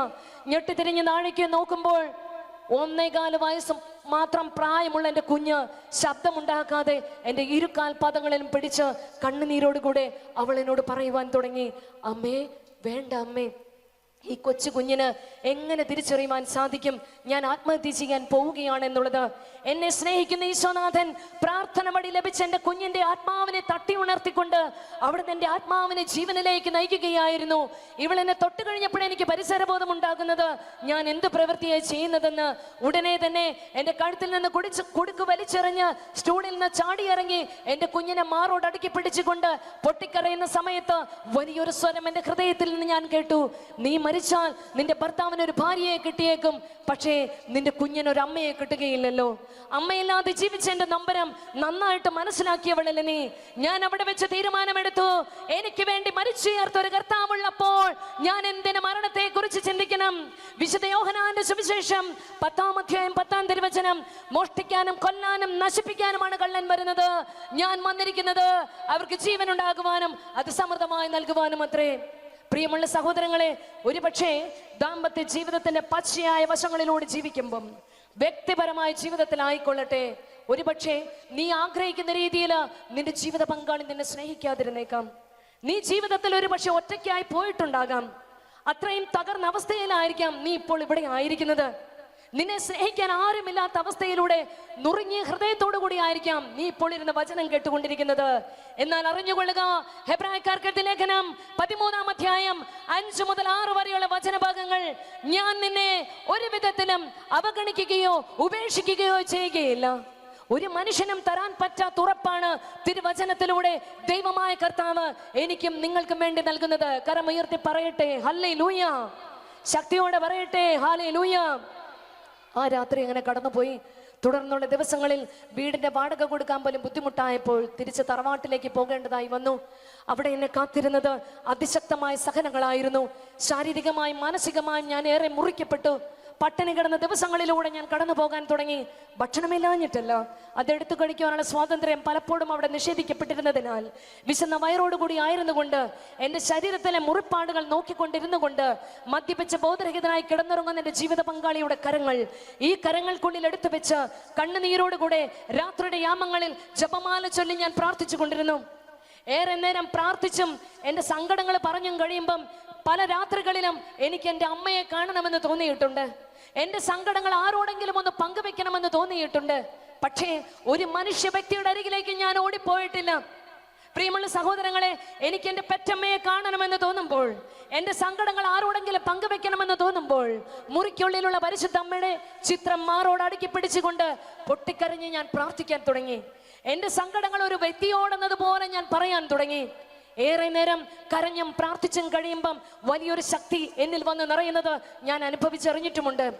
എങ്കിലും ഞാൻ എൻ്റെ ദൈവത്തെ ചോദ്യം ചെയ്യുമായിരുന്നു, കർത്താവേ, അറിഞ്ഞുകൊണ്ടൊരു തെറ്റ് ഞാൻ ചെയ്തിട്ടില്ലല്ലോ, പിന്നെ എന്തിനാണ് അവിടുന്ന് എൻ്റെ ജീവിതത്തിൽ ഇത്രയധികം സഹനങ്ങൾ അനുവദിക്കുന്നത്? ഇങ്ങനെ കർത്താവിനെ ചോദ്യം ചെയ്ത് കഴിയുമ്പം തിരുവചന ഭാഗം എടുത്തു വെച്ചുകൊണ്ട് വായിക്കുവാൻ ശക്തമായിട്ടൊരു ഉൾപ്രേരണ എനിക്ക് ലഭിച്ചിട്ടുണ്ട്. 7 വർഷക്കാലം തിരുവചനത്തിലൂടെ എന്റെ നല്ല ദൈവം എന്നെ ബലപ്പെടുത്തിയിരുന്നത് ഇപ്രകാരമായിരുന്നു. യെശയ്യാ പ്രവാചകന്റെ പുസ്തകം 48-ാം അധ്യായം 10-ാം തിരുവചനം, ഞാൻ നിന്നെ ശുദ്ധീകരിച്ചു, എന്നാൽ വെള്ളി പോലെയല്ല, കഷ്ടതയുടെ ചൂളയിൽ നിന്നെ ഞാൻ ശോധന ചെയ്തു. എനിക്ക് വേണ്ടി, അതെ, എനിക്ക് വേണ്ടി മാത്രമാണ് ഞാൻ ചെയ്യുന്നത്. ഈ വചനഭാഗങ്ങൾ വായിക്കുമ്പോൾ എനിക്ക് തോന്നുവാൻ തുടങ്ങി, എൻ്റെ ദൈവം എന്നിൽ നിന്നും എന്തോ ആഗ്രഹിക്കുന്നുണ്ട്. ഞാനൊരു കരിസ്മാറ്റിക്കാരത്തി ഒന്നും ആയിരുന്നില്ല കേട്ടോ. സാധാരണ കുടുംബജീവിതം നയിക്കുന്ന ഒരു സ്ത്രീയായി എനിക്ക് ഈ വചനത്തിന് ബലം നൽകിക്കൊണ്ട്, കരുത്ത് പകർന്നുകൊണ്ട് മുൻപോട്ട് പോകുവാനുള്ള ശക്തി നൽകി എന്നെ സഹായിച്ചത് എൻ്റെ പരിശുദ്ധ അമ്മയോടുള്ള ജപമാല പ്രാർത്ഥനയാണ്. കാരണം പരിശുദ്ധ അമ്മ വചനം ഹൃദയത്തിൽ സംഗ്രഹിച്ചവളും അത് ജീവിതത്തിൽ പ്രാവർത്തികമാക്കിയവളുമാണ്. വിശുദ്ധ അൽഫോൻസാമ്മ ഇപ്രകാരം പറയാറുണ്ട്, എൻ്റെ ജീവിതത്തിലെ കഠിന വേദനകളിലും വലിയ പരീക്ഷകളിലും ദിവ്യനാഥനുമായിട്ടുള്ള സ്നേഹബന്ധത്തിൽ എന്നെ ഉറപ്പിച്ചു നിർത്തിയിട്ടുള്ളത് കുരിശിൻ ചുവട്ടിലെ സ്ത്രീയാണെന്നുള്ളത്. നമ്മുടെ ജീവിതത്തില് കുരിശ് നിറഞ്ഞ സാഹചര്യങ്ങൾ ഉണ്ടായേക്കാം, കുരിശ് തരുന്ന വ്യക്തികൾ ഉണ്ടായേക്കാം. നമ്മുടെ ജീവിതത്തിലെ കുരിശിന്റെയും സഹനങ്ങളുടെയും ചുവട്ടിൽ പരിശുദ്ധ അമ്മയുടെ കരം പിടിച്ചുകൊണ്ട് മുൻപോട്ട് പോകുവാൻ തയ്യാറായാൽ നമ്മുടെ ജീവിതത്തിലെ കുരിശുകൾ രക്ഷാകരമാക്കി മാറ്റുവാനുള്ള കൃപാവരം നൽകി പരിശുദ്ധ അമ്മ നമ്മെ സഹായിക്കും. കരമുയർത്തി എന്ന് പറയാവോ ഹല്ലേലൂയാ? ശക്തിയോടെ പറയാവോ ഹല്ലേലൂയാ? എൻ്റെ ദാമ്പത്യ ജീവിതം അങ്ങനെ മുമ്പോട്ട് പോകുന്ന നാളുകളില് പലരും എന്നോട് ചോദിക്കാറുണ്ട്, എന്തിനാ കൊച്ചൻ നിന്റെ നല്ല ജീവിതം എങ്ങനെ പാഴാക്കി കളയുന്നേ? ഇവനെങ്ങ് നന്നാവാൻ പോകുന്നില്ല, ഇവനെ ഉപേക്ഷിച്ചു കഴിഞ്ഞാൽ മറ്റൊരു വിവാഹം കഴിച്ച് നിനക്ക് സുഖമായിട്ട് ജീവിച്ചുകൂടെ? ഇന്ന് നമ്മുടെ ജീവിതത്തില് ദാമ്പത്യ തകർച്ച ഉണ്ടാകുമ്പം ഏറ്റവും കൂടുതൽ ലഭിക്കുന്ന ഉപദേശമാണിത്. പ്രിയമുള്ളവരെ, എൻ്റെ ജീവിത പങ്കാളിയോട് അടങ്ങാത്ത ദേഷ്യം എനിക്ക് തോന്നിയിട്ടുണ്ട്. ക്ഷമിക്കാൻ പറ്റാത്ത അവസ്ഥയിലൂടെ ഞാൻ ജീവിച്ചിട്ടുമുണ്ട്. പക്ഷേ അദ്ദേഹത്തെ ഉപേക്ഷിക്കാൻ ഒരിക്കൽ പോലും എൻ്റെ മനസ്സ് അനുവദിച്ചിട്ടില്ല. അതിനൊരു കാരണമുണ്ട്. വിവാഹദിനത്തിന്റെ അന്ന് പരിശുദ്ധമായ അൾത്താരയ്ക്ക് മുമ്പിൽ വെച്ച് വിശുദ്ധ ഗ്രന്ഥം തൊട്ട് എൻ്റെ കർത്താവിന്റെ മുൻപിൽ പരിശുദ്ധമായ അൾത്താരയ്ക്ക് മുമ്പിൽ ഞാൻ എടുത്ത പ്രതിജ്ഞ, ഇന്നു മുതൽ മരണം വരെ ദുഃഖത്തിലും ദാരിദ്ര്യത്തിലും സന്തോഷത്തിലും സന്താപത്തിലും ഒരേ മനസ്സോടെ ജീവിച്ചു കൊള്ളാമെന്ന് ദൈവതരസന്നിധിയിൽ ഞാൻ എടുത്ത പ്രതിജ്ഞ. അതിലൂടെ കടന്നു വന്ന ദൈവസ്നേഹം എൻ്റെ ഹൃദയത്തിന്റെ കോണിൽ എവിടെയും ഉണ്ടായിരുന്നു. അതുകൊണ്ട് തന്നെ എൻ്റെ ജീവിത പങ്കാളിയെ ഉപേക്ഷിക്കാൻ ഒരിക്കൽ പോലും എൻ്റെ മനസ്സ് അനുവദിച്ചിട്ടില്ല. ഇന്ന് നമ്മുടെ ജീവിതത്തിൽ ജീവിത പങ്കാളി കുരിശായി മാറുമ്പോൾ, മക്കൾ കുരിശായി മാറുമ്പോൾ, മാതാപിതാക്കൾ കുരിശായി മാറുമ്പോൾ, രോഗങ്ങൾ കുരിശായി മാറുമ്പോൾ ഇട്ടേച്ചു പോകാനായിട്ട് തോന്നിയിട്ടില്ലേ? ആത്മഹത്യ ചെയ്തേക്കാമെന്ന് നാം ചിന്തിച്ചിട്ടില്ലേ? ഈ ജീവിതമല്ല എനിക്ക് പറ്റിയത്, മറ്റൊരു വ്യക്തി ആയിരുന്നെങ്കിൽ ഇതിനേക്കാൾ മനോഹരമാകുമെന്ന് പലരും ചിന്തിച്ചു പോയിട്ടില്ലേ? ജീവിതത്തെ ഉപേക്ഷിക്കാൻ തീരുമാനമെടുത്തിട്ടുള്ള നമ്മളുണ്ട് എങ്കിൽ, പ്രിയമുള്ളവരെ, വിശുദ്ധ ഗ്രന്ഥത്തില് ഇതുപോലെ സഹനത്തിൽ നിന്നും ഓടിപ്പോയ രണ്ട് വ്യക്തികളെ നമ്മൾ കാണുന്നുണ്ട്. കർത്താവ് നമുക്ക് കാണിച്ചു തരുന്ന ഉദാഹരണങ്ങളാണിത്. ഒന്ന്, ഉൽപ്പത്തിയുടെ പുസ്തകം 16-ാം അധ്യായം 7-ാം തിരുവചനത്തിൽ നാം കാണുന്നു, സാറായുടെ ദാസിയായ ഹാഗാർ അവൾ തന്റെ യജമാനത്തിയുടെ പീഡനത്തെ ഭയന്നിട്ട് ഒരു മരുഭൂമിയിലേക്ക് അവൾ ഓടിപ്പോവുകയാ. ആ മരുഭൂമിയിലായിരുന്നു കൊണ്ട് നിലവിളിക്കുമ്പോൾ ദൈവത്തിന്റെ ദൂതൻ അവളുടെ അരികിലേക്ക് കടന്നു വന്നിട്ട് അവളോട് ചോദിക്കുന്നുണ്ട്, സാറായുടെ ദാസിയായ ഹാഗാറേ, നീ എവിടെ നിന്ന് വരുന്നു, എങ്ങോട്ട് പോകുന്നു? ഈ ചോദ്യം കർത്താവ് നമ്മോട് ഓരോരുത്തരോടും ഓരോ ദിവസവും ചോദിക്കുന്നുണ്ട്. പക്ഷെ അത് കേൾക്കാൻ പറ്റണമെങ്കിൽ നിനക്ക് ഹൃദയത്തിന്റെ വിശുദ്ധി ഉണ്ടാകണം, നിന്റെ ഹൃദയത്തിലെ എളിമയുണ്ടാകണം. പ്രിയമുള്ളവരെ, കർത്താവ് നമ്മോട് ഓരോ ദിവസവും പരിശുദ്ധമായ അൾത്താരയിൽ നിന്ന് വിളിച്ചു പറയുന്നുണ്ട്, പ്രിയപ്പെട്ട മകനെ, മകളെ, എന്താണ് നിന്റെ സങ്കടം? അത് നീ എന്നോട് പറയുക. മനുഷ്യന്റെ സഹനങ്ങളുടെ ചരിത്രം അറിയുവാൻ ആഗ്രഹിക്കുന്ന ഒരു കർത്താവാണ് നമുക്ക് ഇന്നുമുള്ളത്. പ്രിയമുള്ളവരെ, ആ സഹനത്തിന്റെ നിമിഷങ്ങളിൽ ദൈവത്തെ സമീപിക്കണമെന്ന് തിരിച്ചറിഞ്ഞ രണ്ടാമത്തെ വ്യക്തിത്വത്തെ നമ്മൾ കാണുന്നുണ്ട്. 1 സാമുവേലിന്റെ പുസ്തകത്തില് 1-ാം അധ്യായം 10 മുതലുള്ള വാക്യങ്ങൾ വായിക്കുമ്പോൾ ഹന്നായെ നമ്മൾ കാണുന്നു. പ്രിയമുള്ളവരെ, അവളും ഏറെ സഹിച്ചവളായിരുന്നു. രണ്ടാമത്തെ ഒരു സ്ത്രീയാണത്. പ്രിയമുള്ളവരെ, അവളുടെ ജീവിതത്തിൽ അവൾ വന്ധ്യയായിരുന്നു, അവൾക്ക് മക്കളുണ്ടായിരുന്നില്ല. മനുഷ്യരുടെ മുമ്പില് അപമാനം സഹിക്കാൻ വയ്യാതെ നിന്ദനമേറ്റ് സഹിച്ചപ്പോഴ് അവൾ ഓടിപ്പോയത് പരിശുദ്ധമായ ബലിപീഠത്തിന്റെ മുമ്പിലാണ്. ആ ബലിപീഠത്തിന് മുമ്പിലിരുന്ന് അവൾ ഇങ്ങനെ പ്രാർത്ഥിച്ചുവെന്ന് 1 സാമുവേലിന്റെ പുസ്തകത്തില് 1-ാം അധ്യായം 10-ാം തിരുവചനത്തിൽ നമ്മൾ ഇങ്ങനെ കാണുന്നുണ്ട്, സൈന്യങ്ങളുടെ കർത്താവേ, അവിടുന്ന് ഈ ദാസിയുടെ സങ്കടം കണ്ട് എന്നെ അനുസ്മരിക്കണമേ. ഹന്ന ഹൃദയം നൊന്ത് കരഞ്ഞു എന്നാണ് അവിടെ എഴുതി വച്ചിരിക്കുന്നത്. പ്രിയമുള്ളവരെ, സങ്കീർത്തനത്തിന്റെ പുസ്തകത്തില് 34-ാം അധ്യായം 18-ാം തിരുവചനത്തിൽ നമ്മൾ കാണുന്നുണ്ട്, ഹൃദയം തകർന്നവർക്ക് കർത്താവ് സമീപസ്ഥനാണ്, മരമുരുകിയവരെ അവിടുന്ന് രക്ഷിക്കുന്നു എന്ന്. അതവിടെ സംഭവിക്കുകയാണ്. കാരണം ഹന്ന ഹൃദയം ഉരുകി പ്രാർത്ഥിച്ചത് ബലിപീഠത്തിന് മുമ്പിലായിരുന്നത് കൊണ്ട് അനുഗ്രഹങ്ങളുടെ കലവറയായ ബലിപീഠത്തിൽ നിന്ന് ശക്തി ഒഴുകി വന്ന് അവളുടെ ഉദരത്തിൽ അവൾക്ക് ഒരു കുഞ്ഞിനെ സമ്മാനിച്ചു. ഇന്ന് നീ നിന്റെ സഹനങ്ങൾ കടന്നു വരുമ്പോൾ നീ ഹാഗാറായി മാറുന്നുണ്ടോ, ഇല്ല എങ്കിൽ ഹന്നയായി മാറുന്നുണ്ടോ എന്ന് ചിന്തിക്കുന്നത് നല്ലതാണ്. പ്രിയമുള്ളവരെ, ഹന്നയെ പോലെ അനുഗ്രഹങ്ങളുടെ കലവറയായ ബലിപീഠത്തിന്റെ മുമ്പിലിരുന്ന് ആരെല്ലാം കണ്ണുനീരൊഴുക്കിയിട്ടുണ്ടോ അവരുടെ കണ്ണുനീരുകളെ കർത്താവ് അനുഗ്രഹിച്ചിട്ടുണ്ട്. സങ്കീർത്തനത്തിന്റെ പുസ്തകം 56:8 ഇങ്ങനെ പറയുന്നു, അവിടുന്ന് നിന്റെ അലച്ചിലുകൾ എണ്ണിയിട്ടുണ്ട്, നിന്റെ കണ്ണുനീർ കണങ്ങൾ അവിടുന്ന് കുപ്പിയിൽ ശേഖരിച്ചിട്ടുണ്ട്. നമ്മൾ ഹാഗാറിലേക്ക് മടങ്ങി പോകുമ്പോൾ അവിടെ കാണുന്നുണ്ട്, ഹാഗാറിനോട് കർത്താവ് പറയുന്നത് ഇങ്ങനെയാണ്, നീ എവിടെ നിന്ന് ഓടിപ്പോന്നുവോ അങ്ങോട്ട് തന്നെ മടങ്ങി പോവുക, നിന്റെ യജമാനത്തേക്ക് വിധേയപ്പെട്ട് നീ ജീവിക്കുക. ഇത് തന്നെയാണ് കർത്താവ് നമ്മോടും ആവശ്യപ്പെടുന്നത്. നീ നിന്റെ ദൈവത്തോട് വിധേയപ്പെടാൻ തയ്യാറാകുക. നീ നിനക്ക് തന്ന സാഹചര്യങ്ങളോട് വിധേയപ്പെടാൻ തയ്യാറാകുക. നിന്റെ ജീവിത പങ്കാളിയോട് വിധേയപ്പെടാൻ തയ്യാറാകുക. മാതാപിതാക്കളോട് വിധേയപ്പെടാൻ തയ്യാറാകുക. നിന്റെ മേലധികാരിയോട് വിധേയപ്പെടാൻ തയ്യാറാകുക. നമ്മൾ അങ്ങനെ വിധേയപ്പെടാൻ തയ്യാറാകുമ്പം നമ്മുടെ പ്രാർത്ഥനകളിലേക്ക്, വേദനകളിലേക്ക്, സങ്കടങ്ങളിലേക്ക് സ്വർഗം വിട്ട് കർത്താവിന്റെ കൃപ അണപൊട്ടി ഒഴുകാൻ ആരംഭിക്കുന്നു. എന്നാൽ മനുഷ്യനോട് വിധേയപ്പെടാനായിട്ട് അത്ര എളുപ്പമല്ല. മനുഷ്യനോട് വിധേയപ്പെടാൻ പറ്റണമെങ്കിൽ ആദ്യം ദൈവത്തോട് വിധേയപ്പെടാൻ തയ്യാറാകണം. ദൈവത്തോട് വിധേയപ്പെടാൻ തയ്യാറാകണമെങ്കിൽ യേശുക്രിസ്തുവുമായി നമ്മുടെ ജീവിതത്തിൽ ഒരു വ്യക്തിപരമായ ബന്ധം ആവശ്യമാണ്.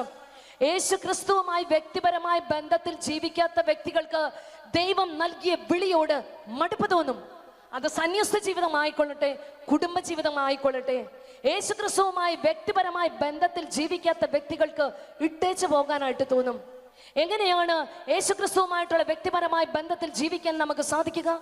അനുദിനമുള്ള പരിശുദ്ധ കുർബാന വഴി, അടുക്കലുള്ള കുമ്പസാരം വഴി, തിരുവചനം വായിച്ച് ധ്യാനിച്ചുകൊണ്ട്, വ്യക്തിപരമായി പ്രാർത്ഥിച്ചുകൊണ്ടുമൊക്കെ യേശുക്രിസ്തുവുമായിട്ടുള്ള വ്യക്തിപരമായ ബന്ധത്തിൽ ആഴപ്പെടുമ്പോൾ നാം അനുഭവിക്കുന്ന സഹനങ്ങളുടെയും വേദനകളുടെയും ഉത്തരം കർത്താവ് നമ്മോട് സംസാരിക്കും. ജെറമ്യാ പ്രവാചകന്റെ പുസ്തകം 29-11 തിരുവചനം കർത്താവ് അരുളി ചെയ്യുന്നു, നിങ്ങളെ കുറിച്ചുള്ള പദ്ധതി എന്റെ മനസ്സിലുണ്ട്, അത് നിങ്ങളുടെ ക്ഷേമത്തിലുള്ള പദ്ധതി, നിങ്ങൾക്ക് ശുഭമായ ഭാവിയും പ്രത്യാശയും നൽകുന്ന പദ്ധതി. അപ്പോൾ നിങ്ങൾ എന്നെ വിളിച്ചപേക്ഷിക്കും, ഞാൻ നിങ്ങളുടെ പ്രാർത്ഥന ശ്രവിക്കും, നിങ്ങൾ എൻ്റെ അടുക്കൽ വന്ന് പ്രാർത്ഥിക്കുമെന്ന് കർത്താവ് പറയുന്നുണ്ട് വചനത്തിലൂടെ. എനിക്ക് ഉറപ്പുണ്ട്, ഈ 3-4 ദിവസമായിട്ട് നിങ്ങളുടെ തിരക്കൊക്കെ മാറ്റിവെച്ച്, നിങ്ങൾക്ക് മറ്റു പല കാര്യങ്ങളിൽ ഏർപ്പെടാമായിരുന്നിട്ടും അതെല്ലാം മാറ്റിവെച്ച് ദൈവവചനത്തെ വിലമതിച്ച് ദൈവവചനം കേൾക്കാൻ നിങ്ങൾ സമയവും സാഹചര്യവും കൊടുത്ത് ഇവിടെ 4 ദിവസം ഇരിക്കുകയാൽ കർത്താവ് നിങ്ങളെ അനുഗ്രഹിക്കുന്ന ദിവസമാണിത്. കരമുയർത്തി എന്ന് പറയാവോ ഹല്ലേലൂയ? ശക്തിയോടെ പറയാവോ ഹല്ലേലൂയ? പ്രിയമുള്ള സഹോദരങ്ങളെ, എൻ്റെ ദാമ്പത്യ ജീവിതം അങ്ങനെ മുമ്പോട്ട് പോകുമ്പം 7ാമത്തെ വർഷത്തിലൂടെ എൻ്റെ ദാമ്പത്യ ജീവിതം പോകുമ്പം ഞങ്ങളുടെ ഇടവക പള്ളിയിൽ ഇതുപോലെ 3 ദിവസത്തെ ഒരു ധ്യാനം നടന്നു. അന്നേ ദിവസം എൻ്റെ അകന്ന ബന്ധത്തിലുള്ള ആന്റി വന്നിട്ട് പറഞ്ഞു, എൻ്റെ കുഞ്ഞെ എത്രയാന്ന് വെച്ചാൽ നീ ഇങ്ങനെ സഹിക്കുന്നത്? അവിടെ ഇടവക പള്ളിയിലെ ധ്യാനത്തിൽ പോയി നീ ഒന്ന് സംബന്ധിച്ച് പ്രാർത്ഥിക്കുക. അവിടെ പരിശുദ്ധ കുർബാന അർപ്പിക്കുന്ന സമയത്ത് ആ കാസായിലേക്കും പീലാസയിലേക്കും കാഴ്ചവെപ്പിന്റെ സമയം നീ നിന്റെ ഭർത്താവിനെ സമർപ്പിച്ച് പ്രാർത്ഥിക്കുക, യേശു നിന്നെ അനുഗ്രഹിക്കുമെന്ന്. എനിക്ക് ആദ്യത്തെ അറിവായിരുന്നു വിശുദ്ധ കുർബാനയിലൂടെ സൗഖ്യം നൽകുന്ന ഒരു കർത്താവിനെ കുറിച്ച്. നാം പലപ്പോഴും ചിന്തിക്കാത്തൊരു കാര്യമാണിത്. പ്രിയമുള്ള സഹോദരങ്ങളെ, ഏറ്റവും കൂടുതൽ വിടുതലുകളും സൗഖ്യങ്ങളും മാനസാന്തരങ്ങളും രോഗശാന്തികളും സംഭവിക്കുന്നത് പരിശുദ്ധ കുർബാനയുടെ നിമിഷങ്ങളിലാണ്. അത്ഭുതങ്ങളുടെ കൂതാശിയാണ് പരിശുദ്ധ കുർബാന. Hallelujah, hallelujah. ആന്റി പറഞ്ഞതോർത്തിട്ട് എങ്ങനെയെങ്കിലും ധ്യാനത്തിൽ പങ്കെടുക്കാൻ വേണ്ടി ഞാൻ ആഗ്രഹിച്ചു.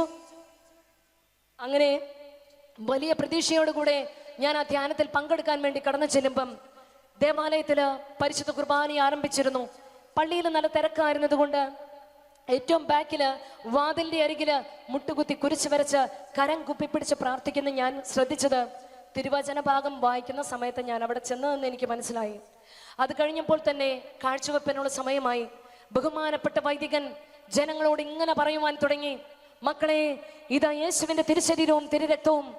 ഈ തിരുശരീര രക്തങ്ങളിലേക്ക് നിങ്ങളുടെ സങ്കടങ്ങളും വേദനകളും ഭാരങ്ങളും ഒക്കെ സമർപ്പിക്കുക.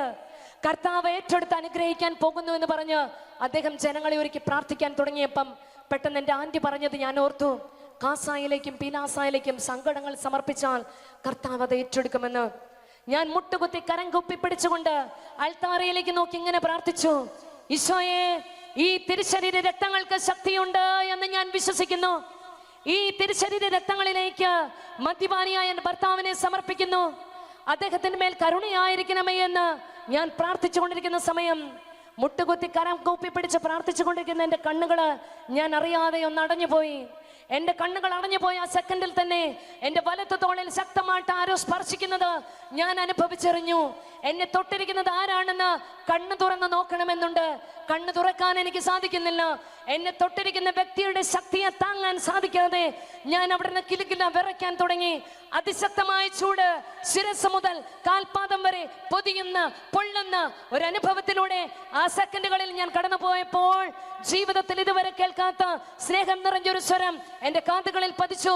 അതിപ്രകാരമായിരുന്നു, കുഞ്ഞേ ക്ഷമിച്ച് പ്രാർത്ഥിക്കുക. ആ സ്വരം എന്നോട് ആവശ്യപ്പെട്ടു, ക്ഷമിച്ച് പ്രാർത്ഥിക്കുക. സ്വരത്തിന്റെ ഉടമയെ ഞാൻ തിരിച്ചറിഞ്ഞു.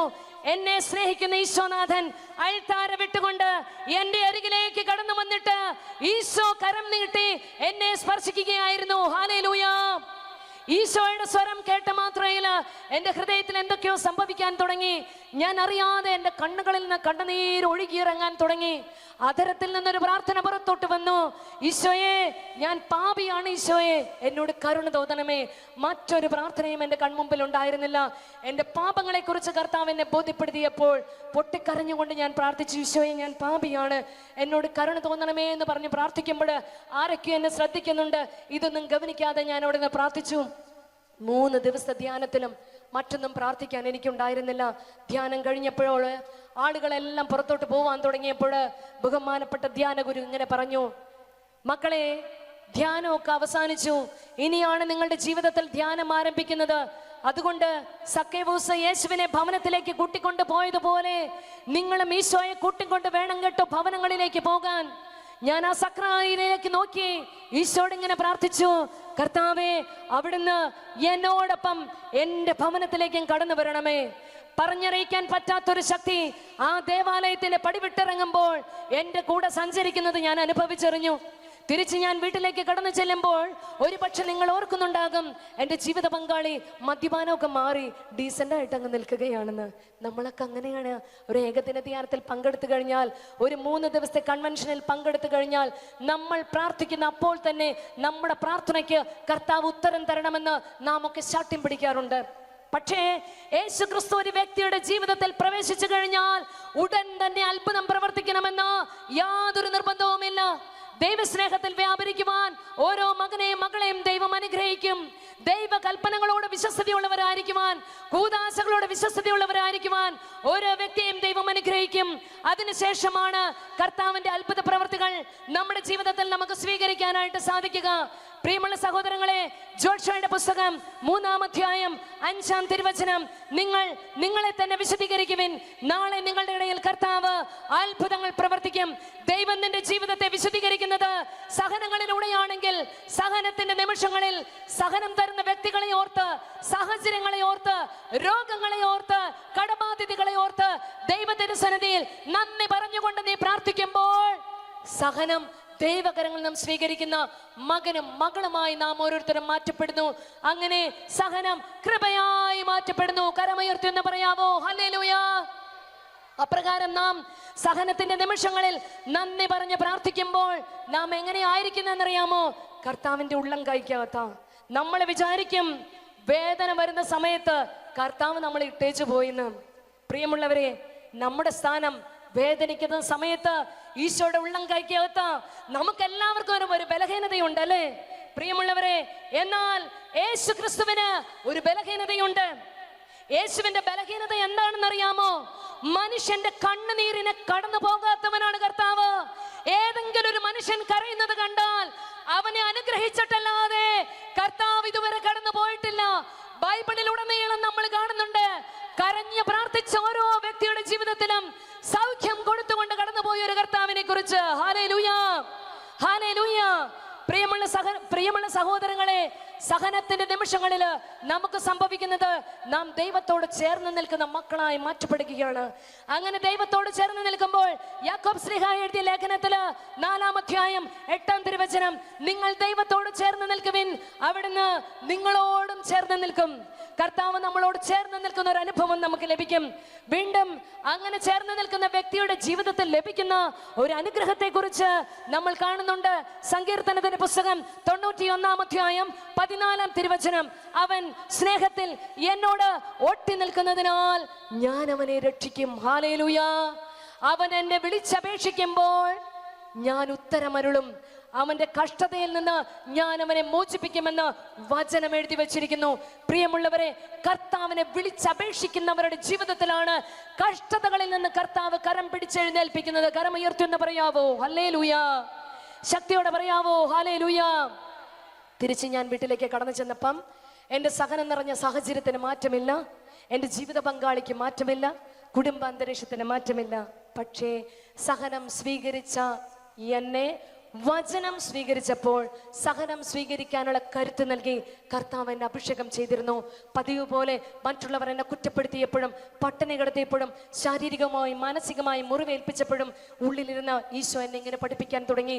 കുഞ്ഞെ, നന്ദി പറഞ്ഞുകൊണ്ട് പ്രാർത്ഥിക്കുക. നിന്നെ വേദനിപ്പിക്കുന്ന എല്ലാവരെയും ഓർത്ത് നന്ദി പറഞ്ഞ് പ്രാർത്ഥിക്കുന്ന ഈശോ എന്നെ പഠിപ്പിക്കാൻ തുടങ്ങി. ഒച്ചയും ബഹളം ഉണ്ടാക്കിയിട്ടൊന്നും അല്ല കേട്ടോ ഞാൻ പ്രാർത്ഥിച്ചത്. ജോലി ചെയ്യുമ്പോഴും ഓരോ കാര്യങ്ങളിൽ വ്യാപൃതിയായിരിക്കുമ്പോഴും ഉള്ളിലിരുന്ന് ഈശോയുടെ ശാന്തമായിട്ട് നന്ദി പറഞ്ഞ് പ്രാർത്ഥിക്കാൻ തുടങ്ങി. അങ്ങനെ ധ്യാനം കൂടി കഴിഞ്ഞു വന്ന 2ാമത്തെ ആഴ്ചയുടെ അവസാന മണിക്കൂറുകളിൽ എൻ്റെ ജീവിത പങ്കാളിയുടെ മദ്യപാനത്തിന്റെ ലാസ്റ്റ് സ്റ്റേജ് ഞാൻ നോക്കുമ്പോൾ, രാത്രി ഞങ്ങളുടെ ഭവനം എന്ന് പറയുന്നത് റോഡ് സൈഡിലാണ്.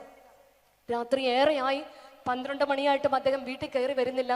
ഞാൻ നോക്കിയപ്പോൾ റോഡ് സൈഡിലൂടെ അദ്ദേഹത്തെ അന്വേഷിച്ച് ഞാൻ കടന്നു ചെല്ലുമ്പം റോഡരികിലൂടെ ഒറ്റ കുപ്പി റമ്മ് വെള്ളം ചേർക്കാതെ കഴിച്ചിട്ട് ലഹരി തലയ്ക്ക് പിടിക്കാത്ത അവസ്ഥയിൽ റോട്ടിലൂടെ അങ്ങോട്ടും ഇങ്ങോട്ടും നടന്നുകൊണ്ടിരിക്കുക. ഇത് കണ്ടുകൊണ്ട് നിന്നപ്പോൾ അദ്ദേഹത്തെ കൂട്ടിക്കൊണ്ടുവരാമെന്ന് കരുതി ഞാൻ കാലെടുത്ത് വെക്കുന്ന സമയത്ത് ആ റോട്ടിലൂടെ കടന്നു പോകുന്ന ചില സഹോദരന്മാര് ഇങ്ങനെ പറയുന്നത് ഞാൻ കേട്ടു. ഇവൻ ഇങ്ങനെ ആയിട്ടുണ്ടെങ്കിൽ അത് അവളുടെ കഴിവുകേടാ. ഒരു കഴിവുമില്ലാത്ത ഒരു ഭാര്യയെ അവന് കിട്ടിയത് കൊണ്ടാണ് അവന്റെ ജീവിതം ഇങ്ങനെ നശിച്ചു പോയത്. രാത്രിയുടെ ഇരുട്ടിന്റെ മറവിൽ നിന്ന് ഇത് കേൾക്കുമ്പോൾ ഞാൻ എൻ്റെ കർത്താവിനോട് അവിടെ നിന്നുകൊണ്ട് പ്രാർത്ഥിച്ചു. കർത്താവേ, എനിക്ക് ഒരുപാട് കുറവുണ്ട്, ഒരുപാട് കഴിവില്ലായ്മയുണ്ട്. എൻ്റെ കഴിവില്ലായ്മയെ ഓർത്ത് നിനക്ക് ഞാൻ നന്ദി പറയുന്നു. ഈശോയെ, മദ്യപാനിയായ ഒരു ഭർത്താവിനെ നീ എനിക്ക് തന്നതിനെ ഓർത്ത് ഞാൻ നിന്നെ സ്നേഹിക്കുന്ന ഈശോയെ, ഞാൻ അങ്ങേക്ക് നന്ദി പറയുന്ന ഈശോയെ. ഈ ഭർത്താവിനെ ഞാൻ ഹൃദയം തുറന്ന് സ്നേഹിക്കുകയാണെന്ന് പറഞ്ഞ് ഈശോയോട് നന്ദി പറഞ്ഞ് പ്രാർത്ഥിക്കാൻ തുടങ്ങി. ഏറെ നേരം കഴിഞ്ഞപ്പം അദ്ദേഹത്തെയും കൂട്ടിക്കൊണ്ട് ഞാൻ വീട്ടിലേക്ക് മടങ്ങി വന്നു. വീട്ടിലേക്ക് വന്ന ഉടനെ കുറച്ചു നേരം കഴിഞ്ഞപ്പോൾ തന്നെ അദ്ദേഹത്തോട് ഞാൻ പറഞ്ഞു, 1ാം ക്ലാസ്സിൽ പഠിക്കുന്ന മോളുടെ സ്കൂൾ ഫീസ് അടച്ചിട്ട് മാസങ്ങളായി, ഇനിയും അടച്ചില്ലെങ്കിൽ ശരിയാവത്തില്ല. അദ്ദേഹം വീട്ടിൽ വരുന്ന നേരത്താണല്ലോ പറയാൻ പറ്റുന്നത്. ഞാൻ പറഞ്ഞു, ബേബി ചേട്ടാ, കുഞ്ഞിന്റെ ഫീസ് അടച്ചിട്ടില്ല, നമുക്ക് നാളെയെങ്കിലും ഫീസ് അടയ്ക്കണം. ഇത് കേട്ട ഉടനെ കട്ടിൽ ഉറങ്ങിക്കിടക്കുന്ന കുഞ്ഞിനെ കണ്ടുകൊണ്ട് അദ്ദേഹം പറഞ്ഞു, ഈ കുഞ്ഞിനുള്ളത് കൊണ്ടല്ല നിന്റെ പ്രശ്നം മുഴുവനും, ഇതിനെ ഞാൻ ഇപ്പോൾ തന്നെ തീർത്ത് തന്നേക്കാമെന്ന് പറഞ്ഞിട്ട് കട്ടിൽ ഉറങ്ങിക്കിടക്കുന്ന എൻ്റെ കുഞ്ഞിനെ വാരിയെടുത്ത് അദ്ദേഹം ഒറ്റയേറാ. എൻ്റെ മോള് മതിലിൽ പോയി തലയടിച്ചു വീണു, നെറ്റി പൊട്ടി ചോരയൊടുങ്ങാൻ തുടങ്ങി. എൻ്റെ കുഞ്ഞ് ഓടി വന്ന് എന്നെ കെട്ടിപ്പിടിച്ചിട്ട് പറഞ്ഞു, അമ്മ, എനിക്ക് അപ്പയെ ഇഷ്ടമല്ല, നമുക്ക് എങ്ങോട്ടെങ്കിലും പോകാം. എൻ്റെ കുഞ്ഞിനെ മാറോട് അടുക്കി പിടിച്ചുകൊണ്ട് ആശ്വസിപ്പിക്കുമ്പോൾ ഈശോയുടെ തിരുഹൃദയ രൂപത്തിന് മുമ്പിൽ ഞാനൊരു തീരുമാനമെടുത്തു. എൻ്റെ കർത്താവേ, ഞാൻ എത്ര വേണമെങ്കിലും സഹിക്കാം, പക്ഷെ എൻ്റെ കുഞ്ഞിൻ്റെ ജീവനെ കരുതിയെങ്കിലും തൽക്കാലം ഞാൻ എങ്ങോട്ടെങ്കിലും മാറി നിൽക്കും. മറ്റെങ്ങോട്ടുമല്ല, മരിച്ചുപോയ എൻ്റെ അമ്മയ്ക്ക് ഒരു സുഹൃത്ത് സിസ്റ്റർ ഉണ്ട്, ആ മഠത്തിലേക്ക് ഓടിപ്പോകാം, അവിടെ കുഞ്ഞിനെ ഏൽപ്പിച്ച് തൽക്കാലം ഒളിച്ച് താമസിക്കാം, കുഞ്ഞിന്റെ ജീവനെ കരുതി എന്ന് കരുതി ഞാൻ ആ രാത്രി കിടന്നു. പിറ്റേ ദിവസം നേരം വെളുത്തു. പതിവ് പോലെ അദ്ദേഹം മദ്യപിക്കാൻ വേണ്ടി ബാറിലേക്ക് പോയി. കുഞ്ഞിനെ സ്കൂളിലേക്ക് കൊണ്ടുപോയത് അദ്ദേഹമാണ്. തിരികെ കൊണ്ടുവരുന്ന പലപ്പോഴും ഞാനായിരുന്നു. ഞാൻ ചിന്തിച്ചു, തിരികെ കൊണ്ടുവരുന്ന വഴിക്ക് ആ കുഞ്ഞിനെയും കൊണ്ടങ്ങ് രക്ഷപ്പെട്ടേക്കാം, മഠത്തിലേക്ക് പോകാം എന്ന് ചിന്തിച്ച് കറക്റ്റ് 2:30 ആയപ്പം ഡ്രസ്സൊക്കെ ചേഞ്ച് ചെയ്ത് നിൽക്കുമ്പം എൻ്റെ എല്ലാ പദ്ധതികളും തകർത്തുകൊണ്ട് രാവിലെ പോയി പാതിരാത്രിക്ക് കയറി വരുന്ന അദ്ദേഹം കറക്റ്റ് 2:30 മണിയായപ്പം വീട്ടിൽ കയറി വരികയാ. എന്നോട് ചോദിച്ചു, റെഡി ആയിട്ട് നിൽക്കുന്നുണ്ടല്ലോ, ആരെ കാണാൻ വേണ്ടിയാ നീ ഇങ്ങനെ റെഡി ആയിട്ട് നിൽക്കുന്നേ? ഞാൻ പറഞ്ഞു, കുഞ്ഞിനെടുക്കാനായിട്ട് പോകണം. അദ്ദേഹം പറഞ്ഞു, കുഞ്ഞിനെടുക്കാനായിട്ട് എനിക്കറിയാം, നീ ഇവിടുത്തെ കാര്യം നോക്കി ഇവിടെ ഇരുന്നാൽ മതി.